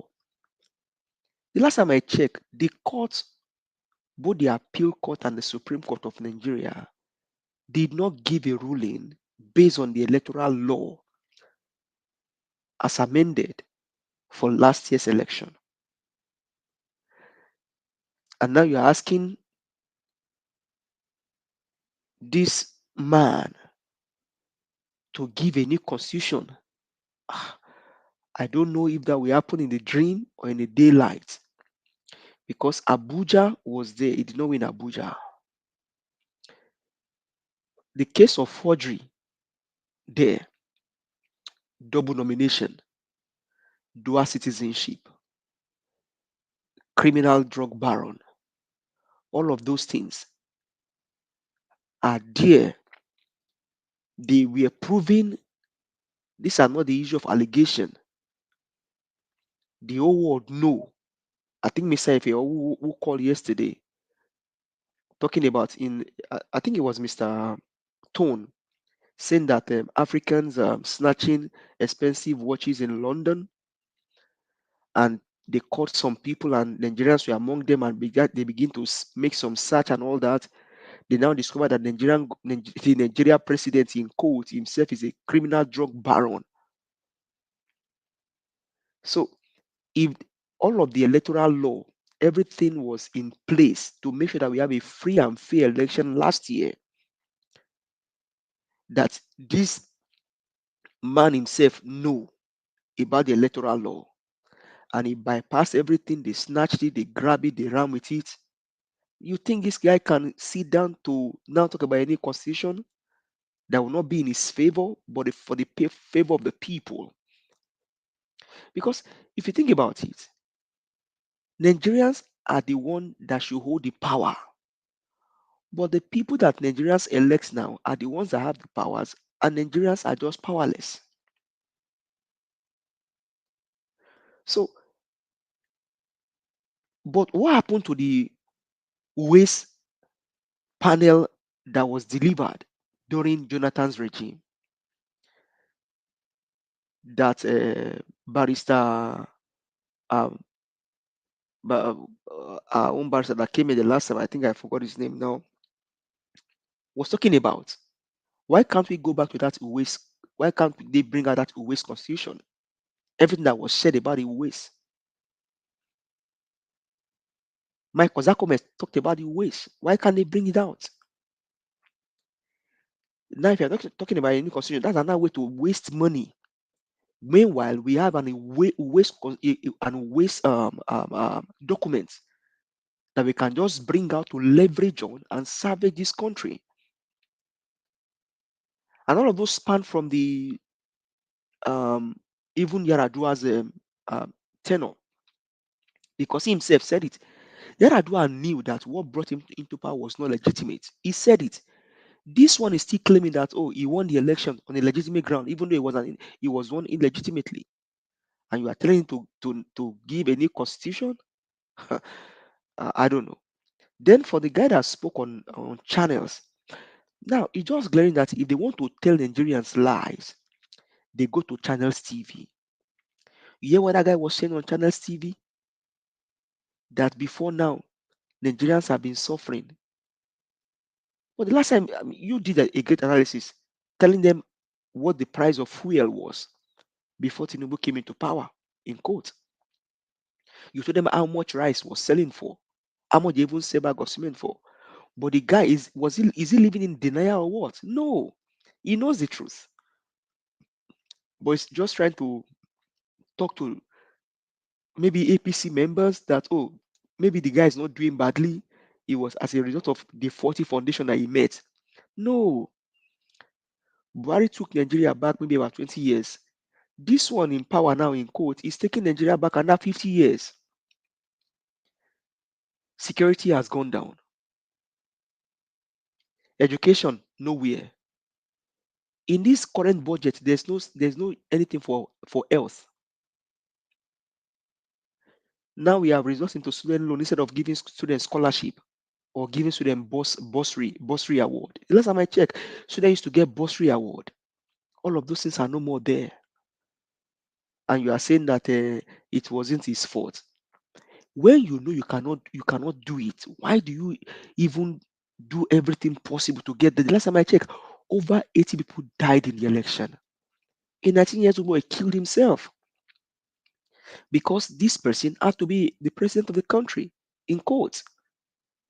A criminal drug baron convicted, certificate forger confirmed, dual citizenship confirmed, identity crisis confirmed, drug baron confirmed. These are not allegation issues. They are thrown to the public. It's in the public domain. And then to Professor Utomi talking about the merging and all that. For me, there's no even need for election come to 27 because on what ground are you going for an election? If we have this document, the reason why people like Mike Igini will ever remain painful or sad is the fact that the last election would have been the best election so far because Beavers was there. Mike Igini, the reason why he spoke with passion is because he has tried it in several places. Beavers worked. He told us. He had to come to this channel to come speak to us. So if they have Beavers and everything for the last election, when the criminal was not there as the president, you think now that he's there, they're going to use Beavers in the coming election? Nigerians are better wake up. There is no election in 2027. This guy will do everything possible to rubbish all the system. Is it now glaring to you that they are beginning to take things to Lagos State? Fan has gone to Lagos State. We spoke about that here some days ago before the maybe mainstream media begin to talk about it. And that is how bastardized things have gotten into. Imagine a YouTube channel platform talking about current news when Nigerian mainstream medias are not talking about it. And after you have talked about it, maybe 2 days, 3 days, they will now start talking about it. So they will that not means exactly you are the after one, 2-3 days when we don't talk on yeah, you are the one can't see giving say them. they will start to the talk. I don't understand. That's why Mr. Ferrara, myself, Dr. CM, I think Mr. Chris, Mr. Ebubizi may be here on that day that we talked about Diasporans News Network. If you remember, Diasporans News Network, they are listening. They are listening. Now we talk about a lady some days ago. Now I don't know how far you've gotten to with Pastor Buloja Ajure. Before you know it, now maybe on Monday you will see it. Arise News. Oji Okwe will be saying, "Oh, what is trending?" Maybe you will see that woman's video there. Everything is bastardized.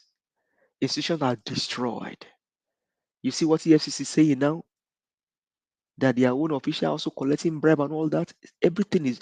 See, when I don't know, I don't want to sound religious here. When the Bible says that when the righteous rule, the people rejoice.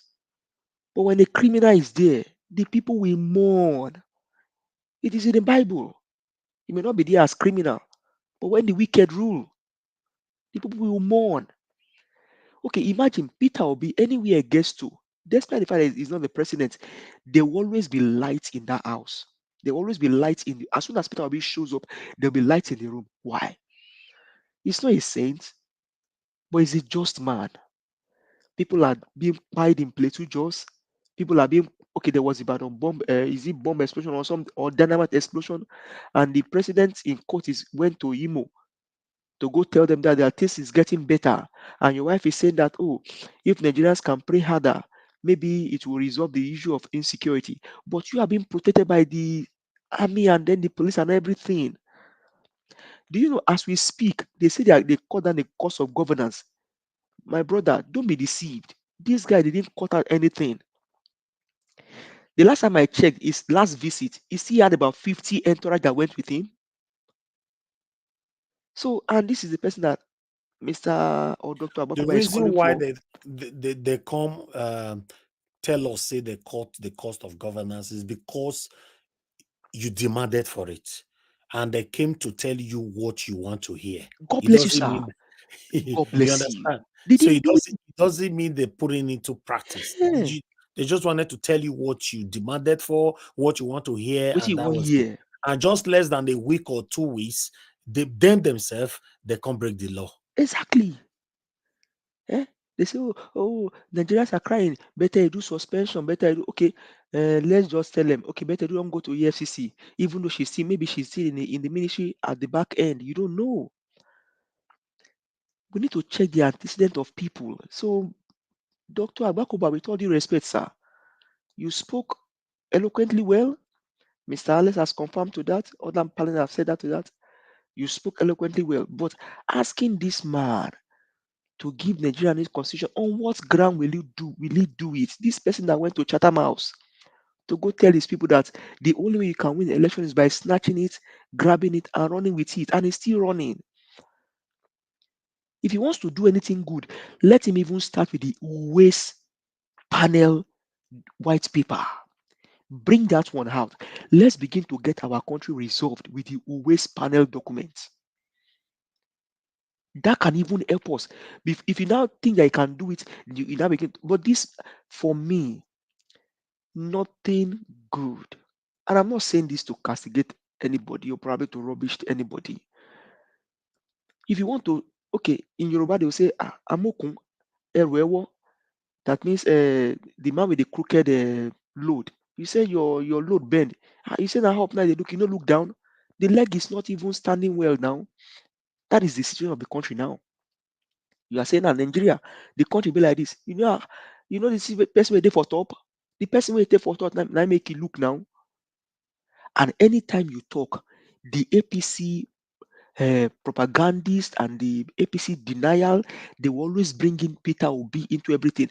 And when you bring in Peter Obi, the last time I checked, over how many governors have been, they opened their case file in EFCC, Peter Gregory Obi's name was not on that list. So for me, as much as I have breath, I'll be talking. But to expect anything good from these people, no. You know how much this guy spent to do the election? You know how much this man spent? You know how many people this guy bribed? He wants to recoup his money back, and Nigerians are going to pay for it. Do you know they are getting another loan now? The last time I checked, somebody make analysis of the loan. Do you know that even currently we don't even know how much we owe as loan because they stopped publishing the loan document as at September last year. That was when they stopped. Now the last time I checked, we are over 140 something billion US dollars, and this guy is still borrowing money. They are still borrowing money. Somebody did the analysis and said each Nigerian is owing about 700,000 naira that you and I are going to pay, money that we didn't even spend out of it. And somebody is asking for any concession from this person. No, my brother. Okay, now look at what happened in Nasarawa. What is good for the goods is not good for the gander in Nigeria. Kano, they got justice. Nasarawa, justice is not good for them. That they had to probably use a cold iron on a lady because she was protesting, or because you turn the hands of law and they say no, this is not what we voted for. So somebody had to buy because you guys did the wrong thing. And you are expecting something good from these people? No, nothing. They know who they know who they voted for in Nasarawa State, and they told you, no, this person you are giving us is not the person we voted for. And because they came out to protest, you have to buy them. Nigerians, and like people have said, by the time these people are done, I don't know. Ecuador will be like heaven to Nigeria. If I may use that. I know it's not, you can't compare Ecuador to heaven because these guys, they don't have Are you anything. aware that a lot of diasporans, Nigerians in abroad, A lot of them have decided not to visit Nigeria until Tinubu is out of power. A Okay, lot of Nigerians. you just affirmed to something I was telling somebody yesterday. I actually drove out of my house here by around 3 a.m. Texas time to somewhere not too far from me, and I met a friend that we know from in Nigeria for a very long time. I met him in that program, and the guy was like, "Oh, maybe he will go to Nigeria in March." And I said, and I told him that Nigeria in March, my brother, you better consider the security. You know, as we speak here every day, sometimes you don't know how these things get close to you. You know, last year December, we were telling people, "Don't go to Nigeria, don't go to Nigeria." If I tell you want somebody close to us in church encounter with their family, you'll be shocked.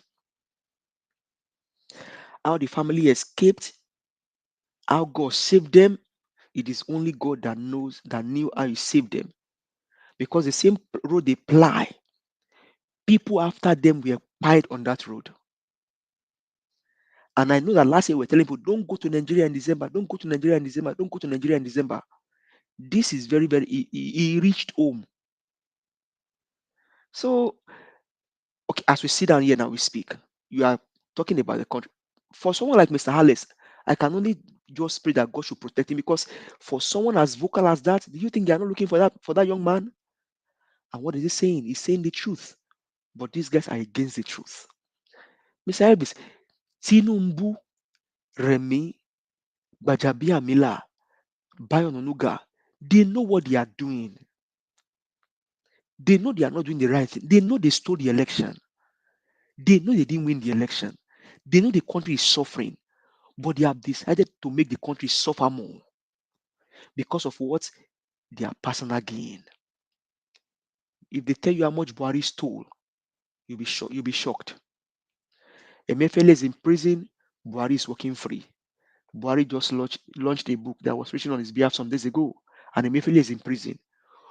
Whatever Emefiele did Buhari not know about it? Buhari knows about it. But will Tinubu arrest Buhari? No. Why? Because he himself got there illegitimately. Nigerians are the one that will arise to take back the country. But to Dr. Agbakoba, Tinubu will not give a new constitution. To Professor Utomi, margin or coalition is not a bad idea. But who becomes the leading frontier? Is it Peter Obi? Is it Kwankwaso? Or is it Atiku? Anything other than Peter Gregory will be, because we have seen it. It is still being proven that this man has what it takes to begin to recover our country. You know, see, ordinarily, if Peter Gregory becomes the president today, some Nigeria willingly will just begin to do things on their own. Ordinarily, if Peter Gregory become, for example, if they saw Peter Obi in today, things will take its natural course. It will take natural course. Why? Because the man is loved, he has been tested, he has been tried, he has been proven. You will see money coming in from all over the world because the person there is sane, is been tested, he has a clean record. Do you know that Unilever? I saw that yesterday. Unilever is no more producing locks or homo household things that they used to wash plates. Unilever will stop producing it. Shell is leaving Nigeria. How much more will it get worse before Nigerians start to arise? On maybe until you get Omo to take wash your plate again, you go understand what we are saying. Unilever, the last time I checked, before, I mean, most of us were not born when Unilever came to Nigeria.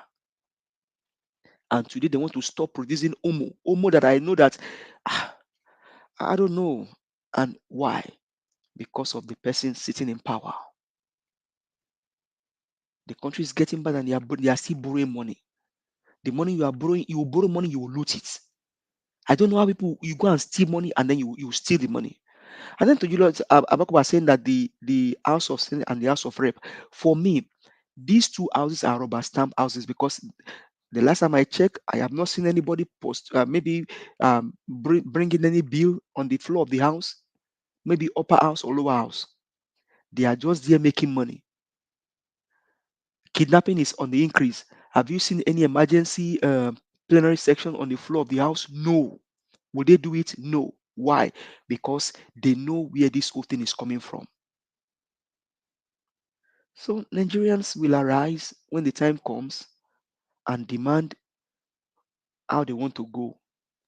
It's either we continue like this, but if we cannot continue, why don't you just let us go our separate ways?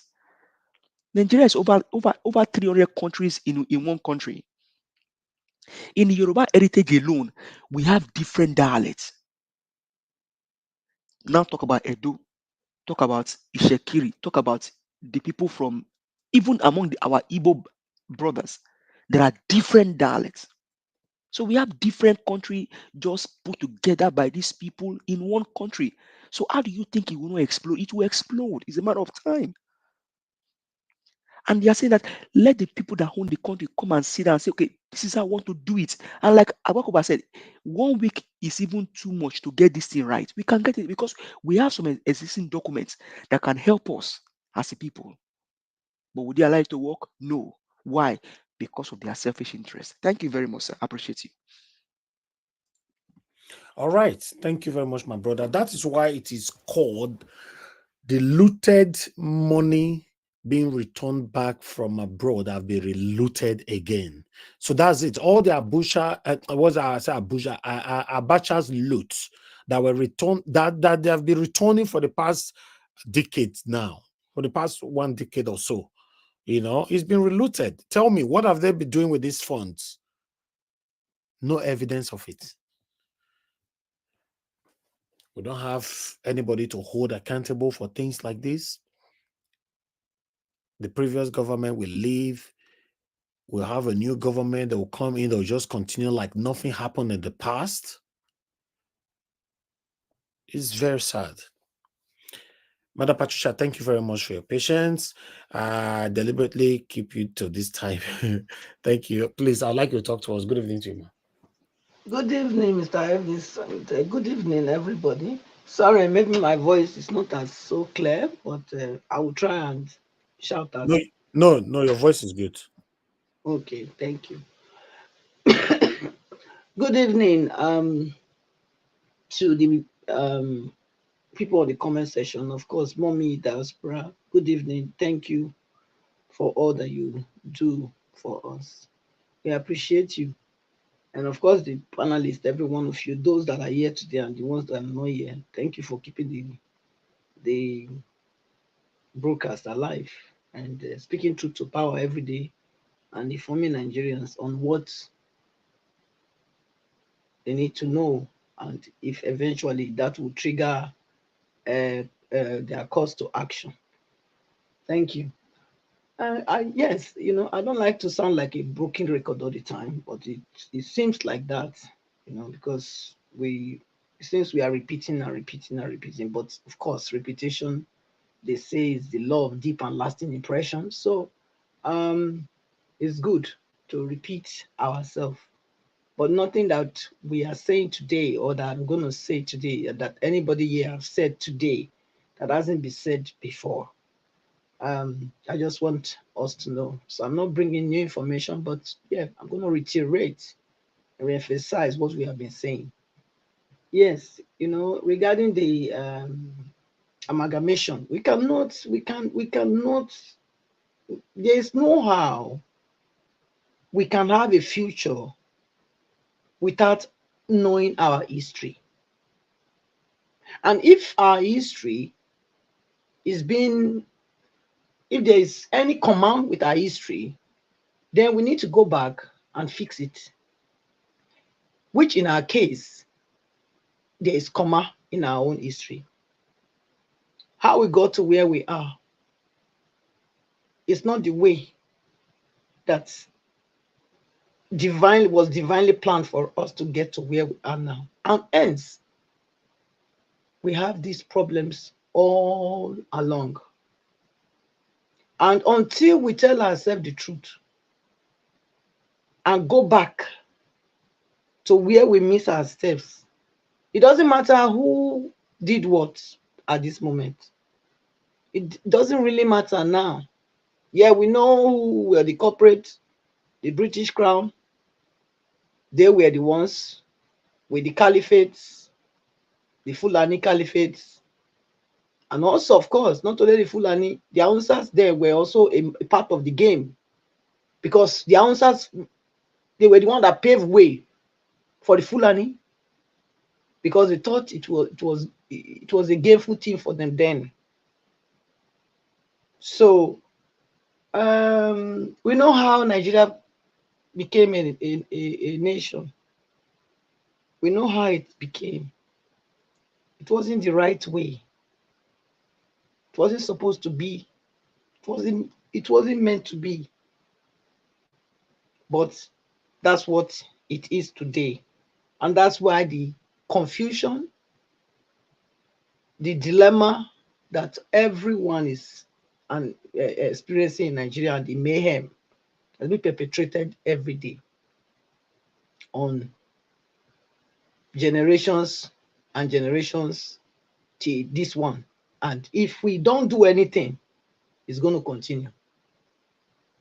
Like my dear son Alex said before, he said yes, that the Nigeria was created with a lot of hot red oil being spilled, and that's truth. That's the truth of the matter, because the Benin Kingdom was not going to succumb to that oppression.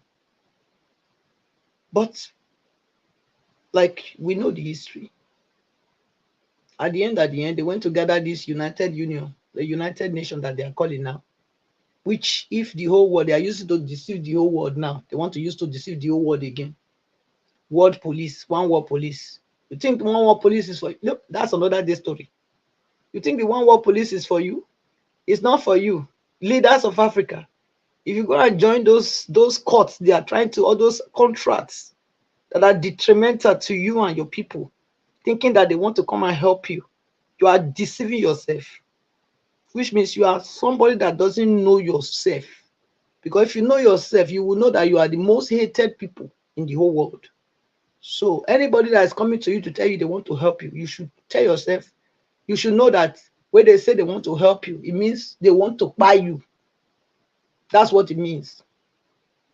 The UN, this United Nations, they want to bring them then and carried our Oba away. We remember that's what Alex said, because the Benin were not, those were not going to go into that rubbish. We're going in for it. They went to gather themselves. They gathered themselves around Western nations, France, UK, America, and some other ones, Germany, you know, the Berlin, not to talk about the Berlin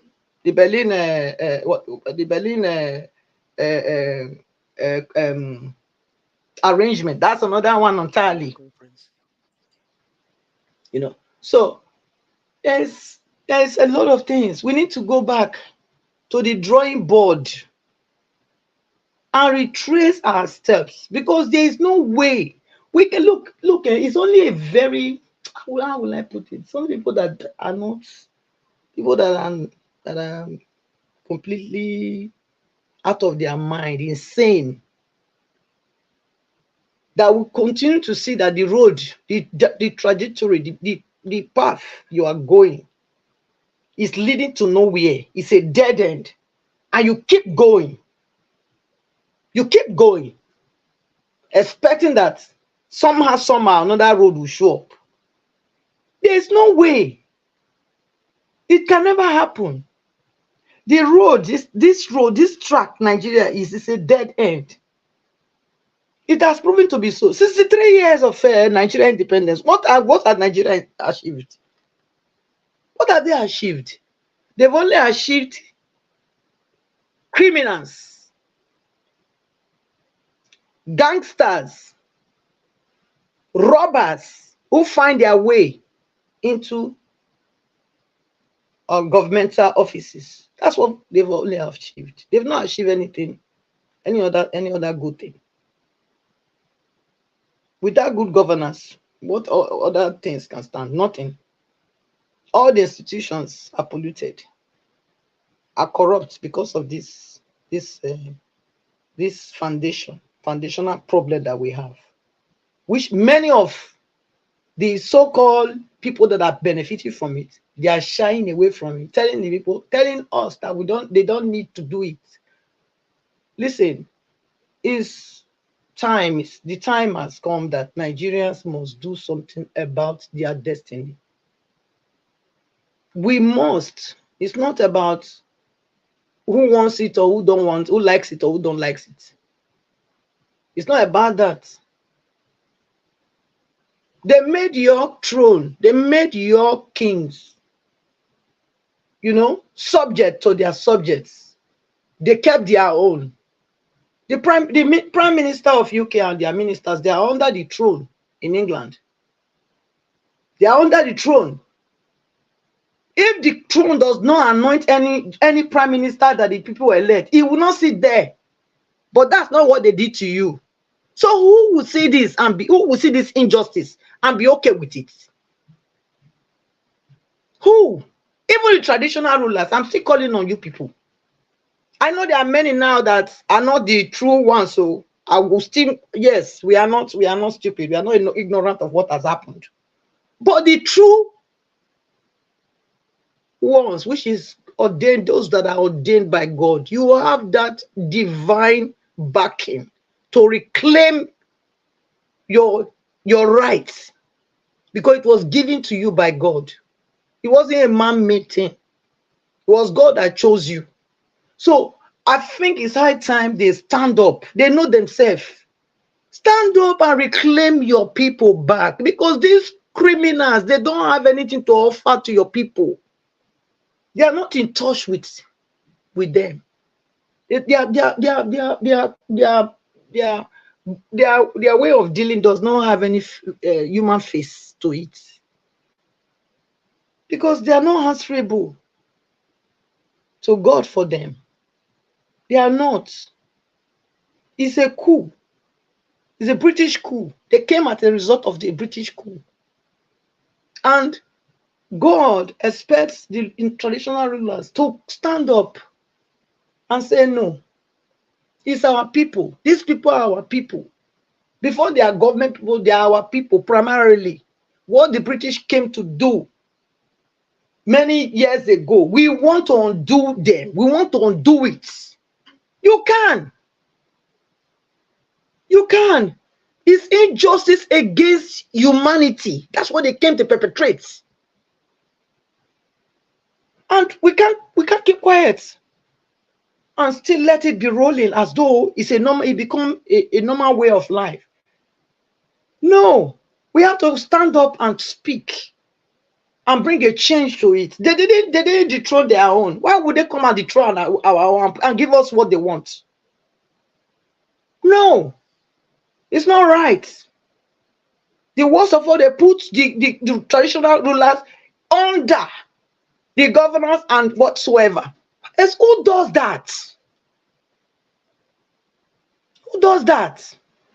So this is why I say I sound like a broken record, because it's something we have been saying, and we'll continue to say it until the right thing is done. Until it is done. We cannot turn our traditional rulers to people that you give handouts. Now they don't have any say in ruling their people. Now they present their people as prey to you. No. Shake yourself from that dust. Anyhow, shake them. Now you the crown dey in head. Now you God go hold. So you people need to go back and make a new arrangement with these people. If possible, yes, get the British right to international court everywhere. This is crime. It's a crime. And you may, yes, na crime. Now the British people commit. It's a crime against our traditional rulers, our kings, our monarchs. It's a crime because they kept their own. So it was for their own game. So what Agbakoba said is correct. The constitution has to be looked into, to be scrapped. This old one has to be scrapped. New one brought in. Anyone that will represent every tribe. As I speak, Nigeria have over more than 700 languages, over 700 tribes in Nigeria. Yes, we have the record because Rhapsody carries over 700. So these are live living languages. Even though the official one, people put on the, they will say it's 500, over 500, but we have done the work. People have done the work. They've met the people that speak this language for real and where they live. So there is over 700. So it's high time we do the needful. Let's go back to the drawing board and retrace our step. There's no point heading on a road that is a dead end and you keep going on that direction. There's no point. This, whatever we do here today, whether you like it or not, if you know, that's no wonder that APC man was saying 50 years. Yeah, because this direction that Nigeria is going, they are not well willing to make a U-turn. A U-turn. And then come back to where we started, where they went wrong, when things went wrong, and start to correct it. Yeah, 50 years is even too small. Nigeria is going nowhere. But if we can actually look to ourselves and tell ourselves the truth, no matter whose head is God or whatever, then Nigeria can survive. Nigeria can have a future. Nigeria can be changed, even within 5 years. Within 5 years, it's possible and it's doable. How long does it take to construct a road or construct a hospital, a world-class one? How long does it take? So anything is possible when everything will be possible when we go back to the drawing board and retrace our step and correct the wrongs and decide that now we want to build our country. If we want to build it as one Nigeria, fine. Then there must be equity, justice, and fairness. We must go back to the regional setup. The center must let go of this great grabble of power and money. They must let go. Let the states handle their affairs of their stateship or whatever, the state citizens of that state, whatever concerns them, including their passports, and even when they travel too, because the way Nigerians are treated abroad, it's not even okay. When you go to your embassy, you are treated like a slave. Your own embassy. Because why? They are playing tribalism, religion, bigotry, and religiosity there. That's what they are still doing. They carry it everywhere they go. If you don't speak their language, they cannot treat you well. So who wants to live under that kind of settings? Nobody. So let everybody has this is just geographical region. Let them have their own embassy everywhere that represent them. That's what it is. The state will take care of that. Each of the region will take care of that for their citizens. That's what it is. This one, you are carrying too many load, federal government. You can't manage it. It's too big for you. It's too big. 36 states. How many people? 200 and something million people. You can't manage it. So let it go back to the former setting. And in coming to the security matter, let every state defend themselves. Yes. Let every state governors, hear me well, go and prepare your youth train them, 10,000 of them, give them arms, let them be, able people to defend their mothers and their children and their posterity. Very important. Don't let anybody come and walk people over in the name of said and be Fulani and be what they call them, or whatever, or kidnapping. No. It's time we do proper cleaning and governance. This cannot be time, because this thing you people are looking like this, play. Very soon they will start carrying you people.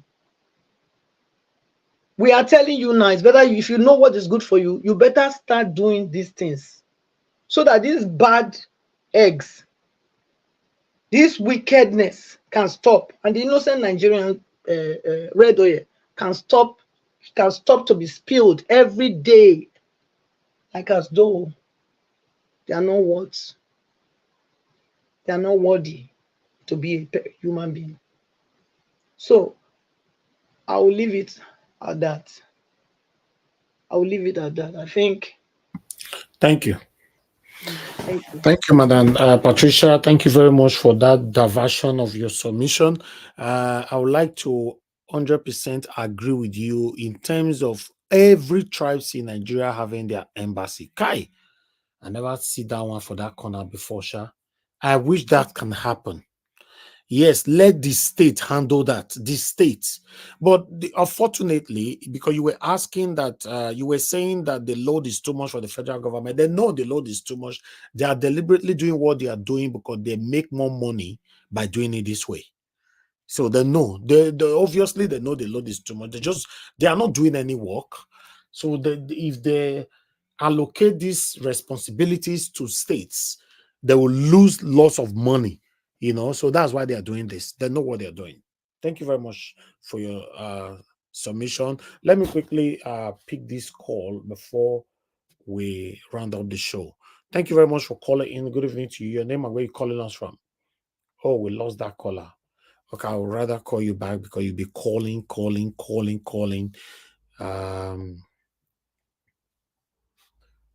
Okay, thank you. I can see you've called a couple of times. Please talk to us. Good evening to you. Hello, good evening, everybody on the panel. I just want off your gadgets, off your gadgets. I'm hearing my voice back. Oh, okay. Sorry. Can you hear me now? Yeah, you're good. Go ahead. 2 minutes. Okay. Okay. Thank you very much. I just want to add to what the lady on the platform has said. The truth is, if we look at the makeup of the country, it cannot work. We have different cultures, different ideologies everywhere. We think differently, even on little matters when it comes to the way this setup of the community will be like, And those of us here in the diaspora, we can see that their communities think the same way. Even though they come from different cultures, you have to conform into their community for you to work properly. But somebody will leave the northern area in Nigeria, wants to behave like a northerner in the west. Another person from southwest to go to the southeastern area or southern area and wants to still behave like somebody in the southwest. This will always cause confusion and clash of ideologies. Even in southwest that we are there, Lagos State and Ogun State, for example, we still have some ethnic groups that are not Yorubas. We have the Ogun people, normally called Ogun people there.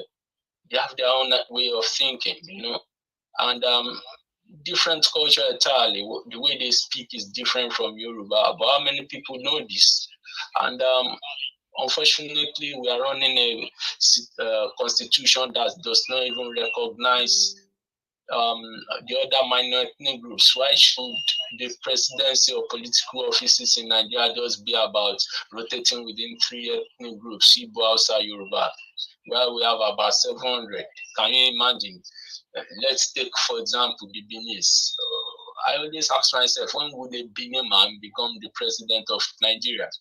So, when will the TV man become the president? And these are countries on their own, because if you look at the population, they are even more than some countries in Europe. And these are countries that their currency are even far, far better than Nigeria of almost 250 million. Can you imagine that? A country with less than 1 million or 2 million population in Europe is having a currency and economy, healthcare system, road network system far, far better than what you have in Nigeria, and it's not helping everybody, I think at some point we have to look at ourselves critically as a people and tell ourselves the truth. It's not about we being the largest black population in the whole earth. Who does that help with when everybody, before you can make an ends meet, you have to go through hell. Most of our people trying to cross the Sahara, the Atlantic Ocean, Mediterranean Sea, just to make a life for themselves and for their families. It's very, very pathetic. And unfortunately, for a few of us that come to Europe and we have a headway, we see our people back home that they are not doing. It's not that they are not doing. It's just the system that is just bound to frustrate everybody. All this kidnapping, everything. If you look at it at times, okay, some of us until we traveled as 30 before we could even make ends meet. While we have some of our siblings, they after school, they can still not tell themselves what they want to do in life. I was very shocked. One of my colleagues at school in the UK is from Palestine. He was telling me, look, I understand you guys see Palestine this way. If I finish school in Palestine, I know I'm going to have a work. I can plan my life. As bad as Palestine is that we think. But how many people can finish school in Nigeria and say that they are going to get a job? The boy was just Assad. Makaldri Assad. I will never forget that conversation.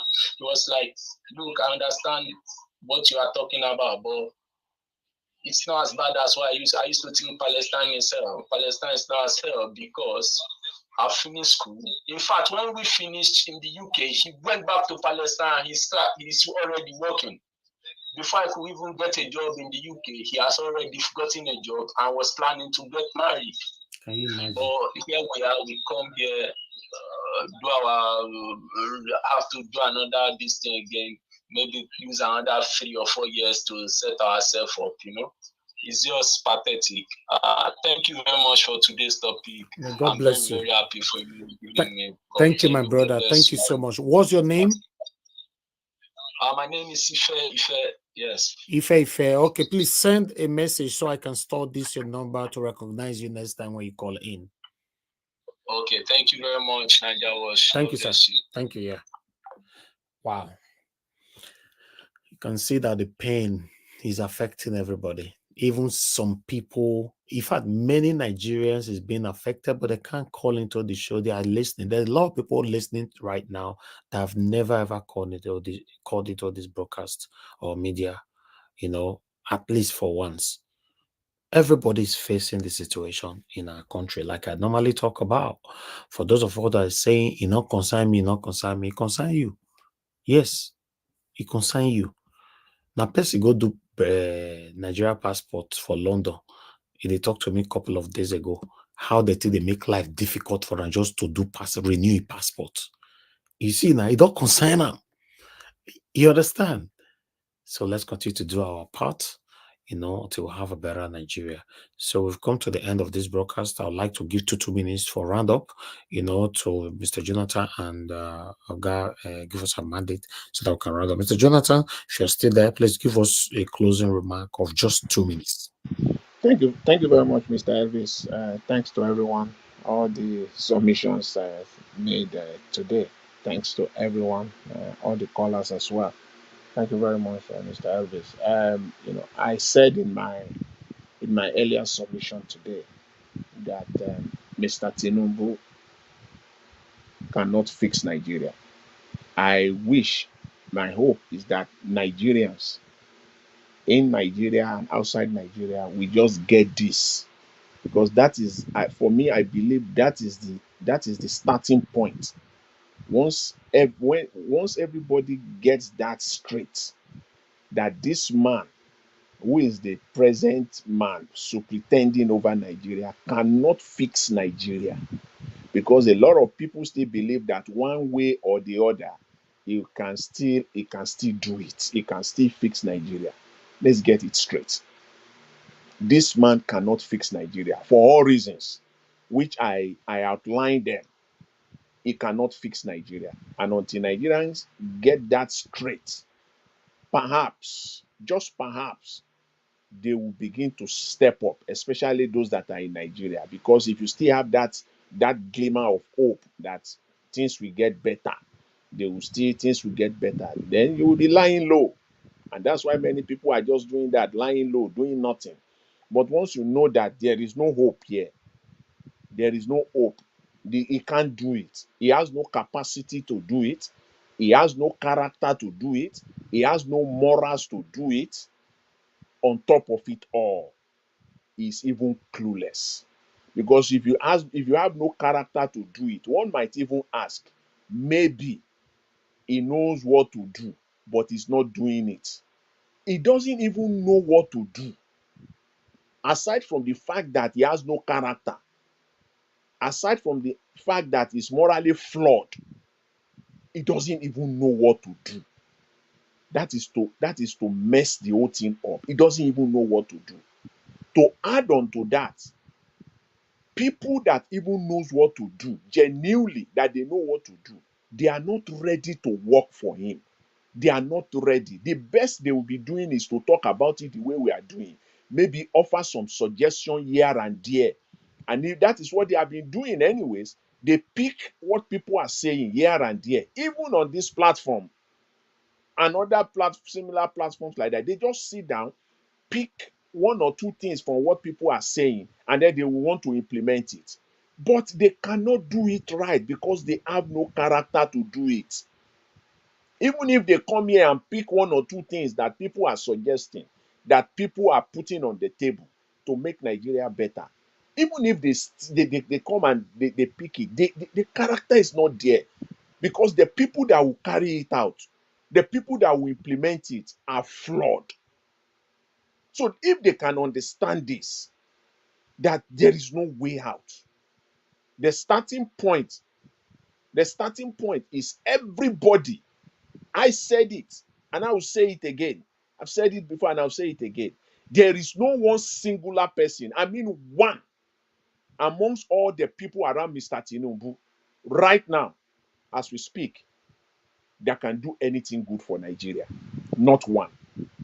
If anybody has a name amongst those people, the 48 ministers, more over 2,000 people that has been appointed so far, please come with the name.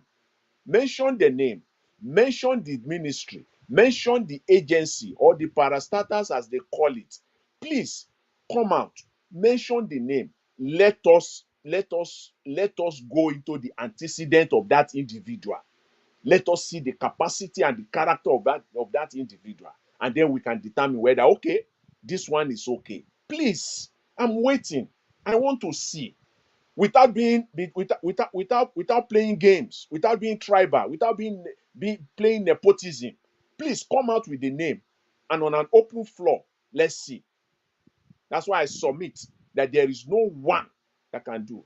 Even if he wants to do it, every single one of them have to go, because 80% of them are people that we have known for the last 30 years at the minimum. With 80% of those people around him now, Nigerians know them already.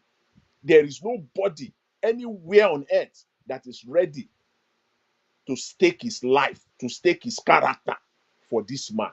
Nobody will do it. Nobody will do it. Is it on this? If there are brilliant people on this platform, I've heard people that have intelligence on this platform. I've heard people from other places too that have the character. They cannot. They will not.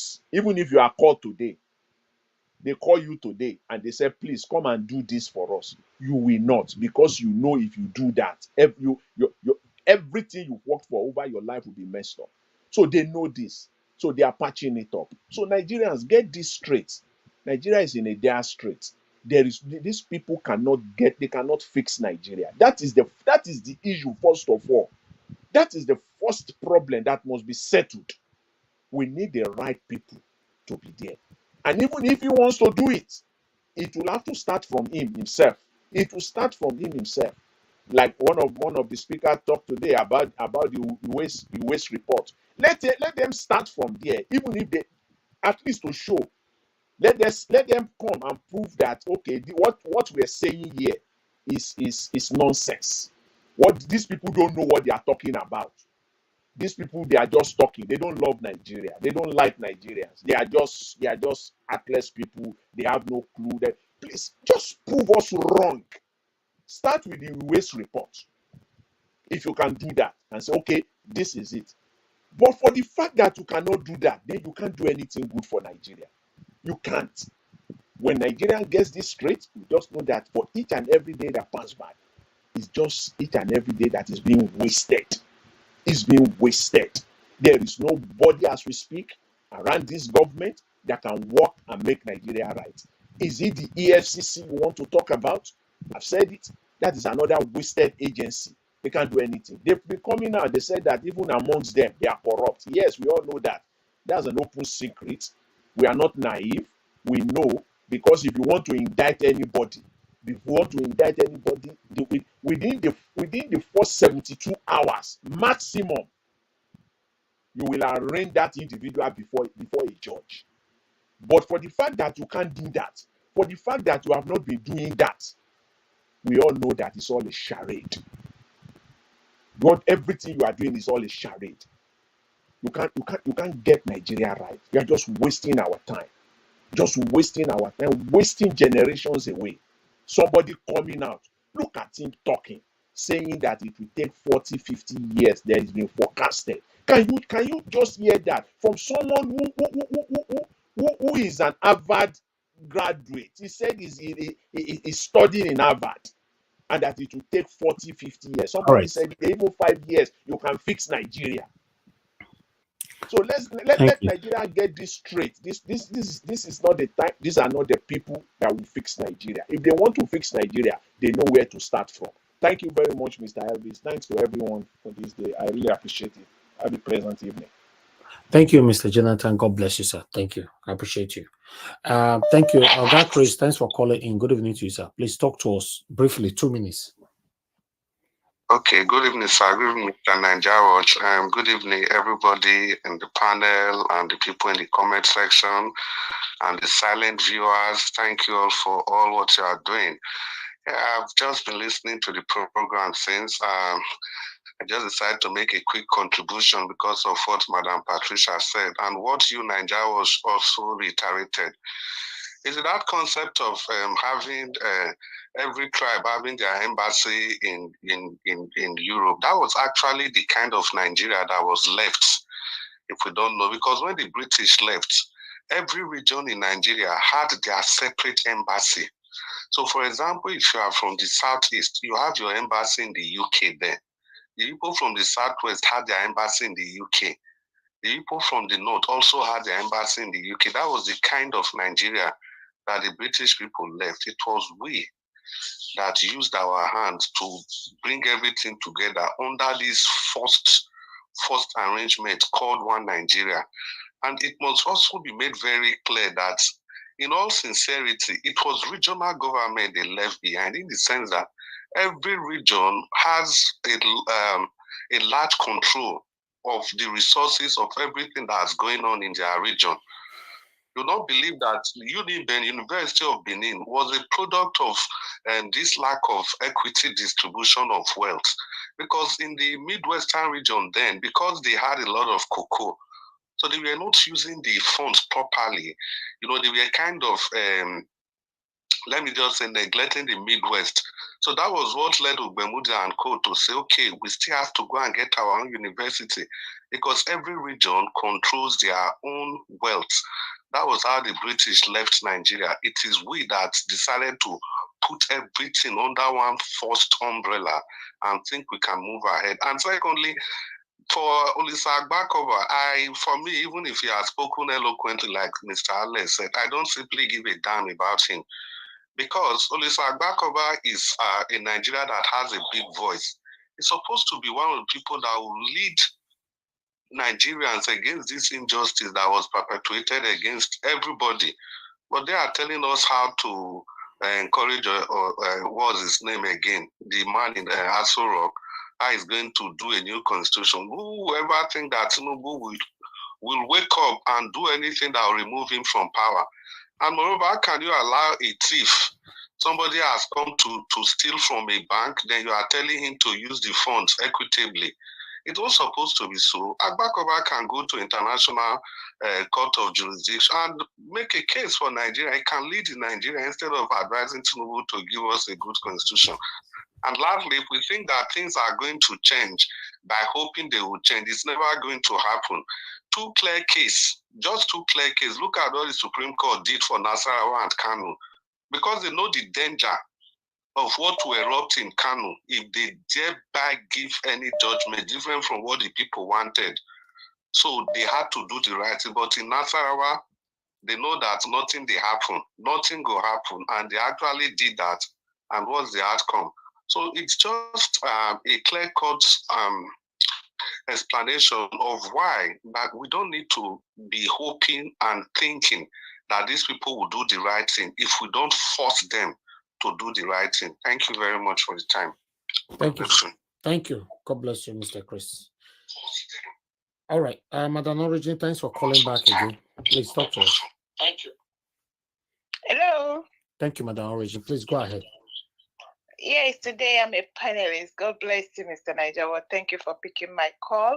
You know, when our awesome, wonderful panelists, look today, I give kudos to all of you. Mr. Jonathan, Madam Patricia, everyone. Mr. Alex is not here. Guess he logged off. So everyone, give us a mandate. Today, you guys did awesome. Thank you, Mr. Niger. Which I just want to buttress on what Mr. Jonathan, please keep hitting this. That's why we are here, to educate ourselves, to call attention to very salient points that are very important. The fact that this administration will not. You know, I called our mind to one of the interviews that Sean did with the national APC National Secretary Ajibola Bashir. There was a interview he did with him shortly after he was nominated, or however they do it. That man, what he said, because me, I cannot listen, and that's why I keep encouraging every Nigerian, please do not take our words for it.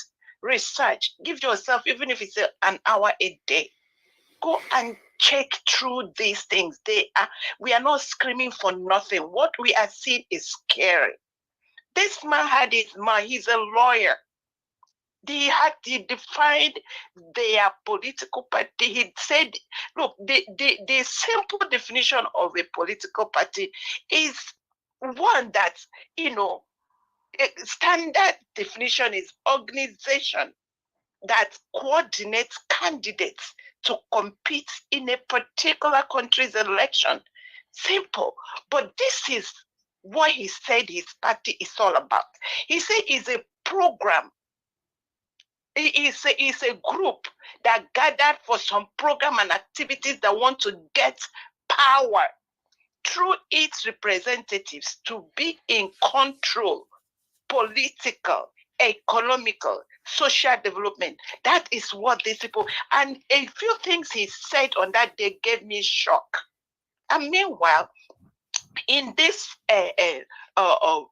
this party, their chairman is a man called Ganduje.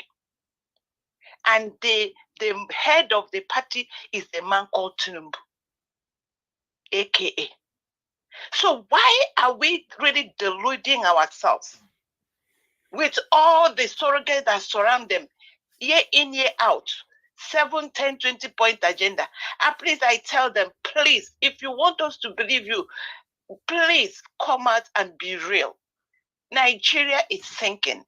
The youth of Nigeria are awake, and they are not going to be bamboozled by these errors and lies and propagandas. We want the truth. You all come out and say the truth of what is going on, and we will decipher the truth from lies. I greet you, Mr. Najawa. Thank you for this opportunity, and we'll continue to see how we push this Titanic. And like I said, a new Nigeria is inevitable. We are already moved on. It's either if they want it in whole, okay, in every of these 371 people in tribes, and even if it's 700, 1,000 languages, they are human beings. They are the ones that have been defrauded. They are the ones that have been maimed. They are the ones that are quiet. This group of people, I have identified who you are. There is no rulership. All we have is serial criminality, and it has to stop. It has to stop. Thank you, Mr. Najawa. God bless you. Arrested there. God bless you, Madam Origin. Thank you, man. All right, guys, we've come to the end of this broadcast. I want to use the opportunity to appreciate every one of you that participated for today's session. May God bless you all. Those of you that came to the panel, Madam Patricia, thank you very much. Mr. Jonathan Kingsley, thank you. Mr. Alex, give us a mandate. Oga Consign, thank you very much. I appreciate you all. Those of you that called in, Madam Origin, Oga Chris, and thank you very much. And my brother right there from London. I appreciate every one of you, my wonderful people. On the comment section, I got support from Grace Cantudu once again. Thank you very much. June Nambaseki, thank you very much. God bless you all. Thank you. Federal government would like to know whereabout is Ruth Ogunleye. Yes, ever since they removed her from Lagos to Abuja, the army lady that cried out, we've not heard from her. Please, we are asking, we want to hear from her. We want to know if she's fine or if she's still alive. You know, we'll continue to echo this every day on this platform until we hear from her. I appreciate every one of you right there on the comment section. Thank you very much, Mother of all Mommy Diaspora. Thanks for joining us today. Again, I appreciate you always for being there with me 24/7. Thank you very much, my wonderful people. Tony Amaduke, thank you. Michael Oganamaro, I can see you right there, sir. Thank you. Julian Salami, thank you very much. I appreciate you all. Beatrice Obiekwe, thank you, my wonderful people. Patricia Nofe, my dear sister, I can see you right there as well. Michael Oganamaro, John, thank you very much. Anthony Ola, thank you very much. I appreciate every one of you. Constant, I can see you as well. Peggy Modi, thank you very much. God bless you all. We've come to the end of this broadcast. 3 hours, 25 minutes, still counting, is enough for Saturday. Hopefully, by God's grace, fingers crossed, we'll be back again tomorrow by 6 p.m. Nigerian time. And for those of you that are going to be playing back this video, please endeavor to like, share, subscribe to our channel and hit the notification bell so that you'll be notified whenever we are here. You can join us so we all can interact and talk together. My people, now we'll go draw the curtain. I'll see you guys again tomorrow. Take care and good night and bye for now. I know they do competition with anybody. If I offend you, forgive me. Show me love. Go to biza. Kama bara walo ninu ife kan akanbi. I know they do competition with anybody. If I offend you, forgive me. Show me love. I go show you love. Kama bara walo ninu ife kan. But I know they do competition with anybody.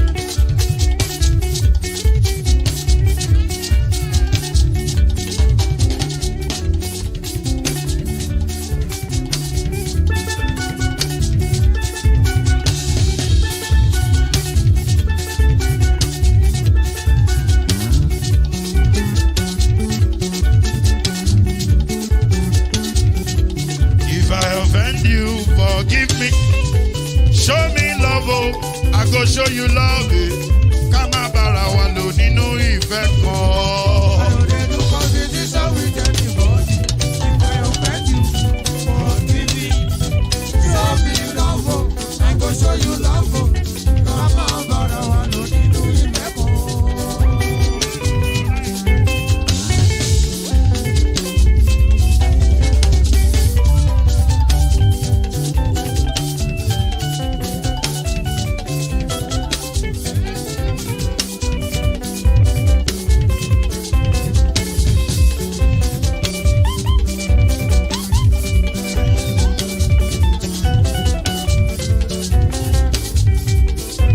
they do competition with anybody. If I offend you, forgive me. Oh. Tó bá ti sanwó fún Ṣẹ́gun Nàbí o. Ẹ fẹ́ jókòó. Alákọ̀bí. Ṣẹ́gun Nàbí. Alákọ̀bí. Sábà mẹ́la. Anybody? Anybody? Any bobo. Anybody? Mo ló ń folú, ó gbà mí bó ṣe rí mi láti finishi. Délé mo ló ń folú, ẹ jẹ́ ń sọ̀rọ̀. Délé o.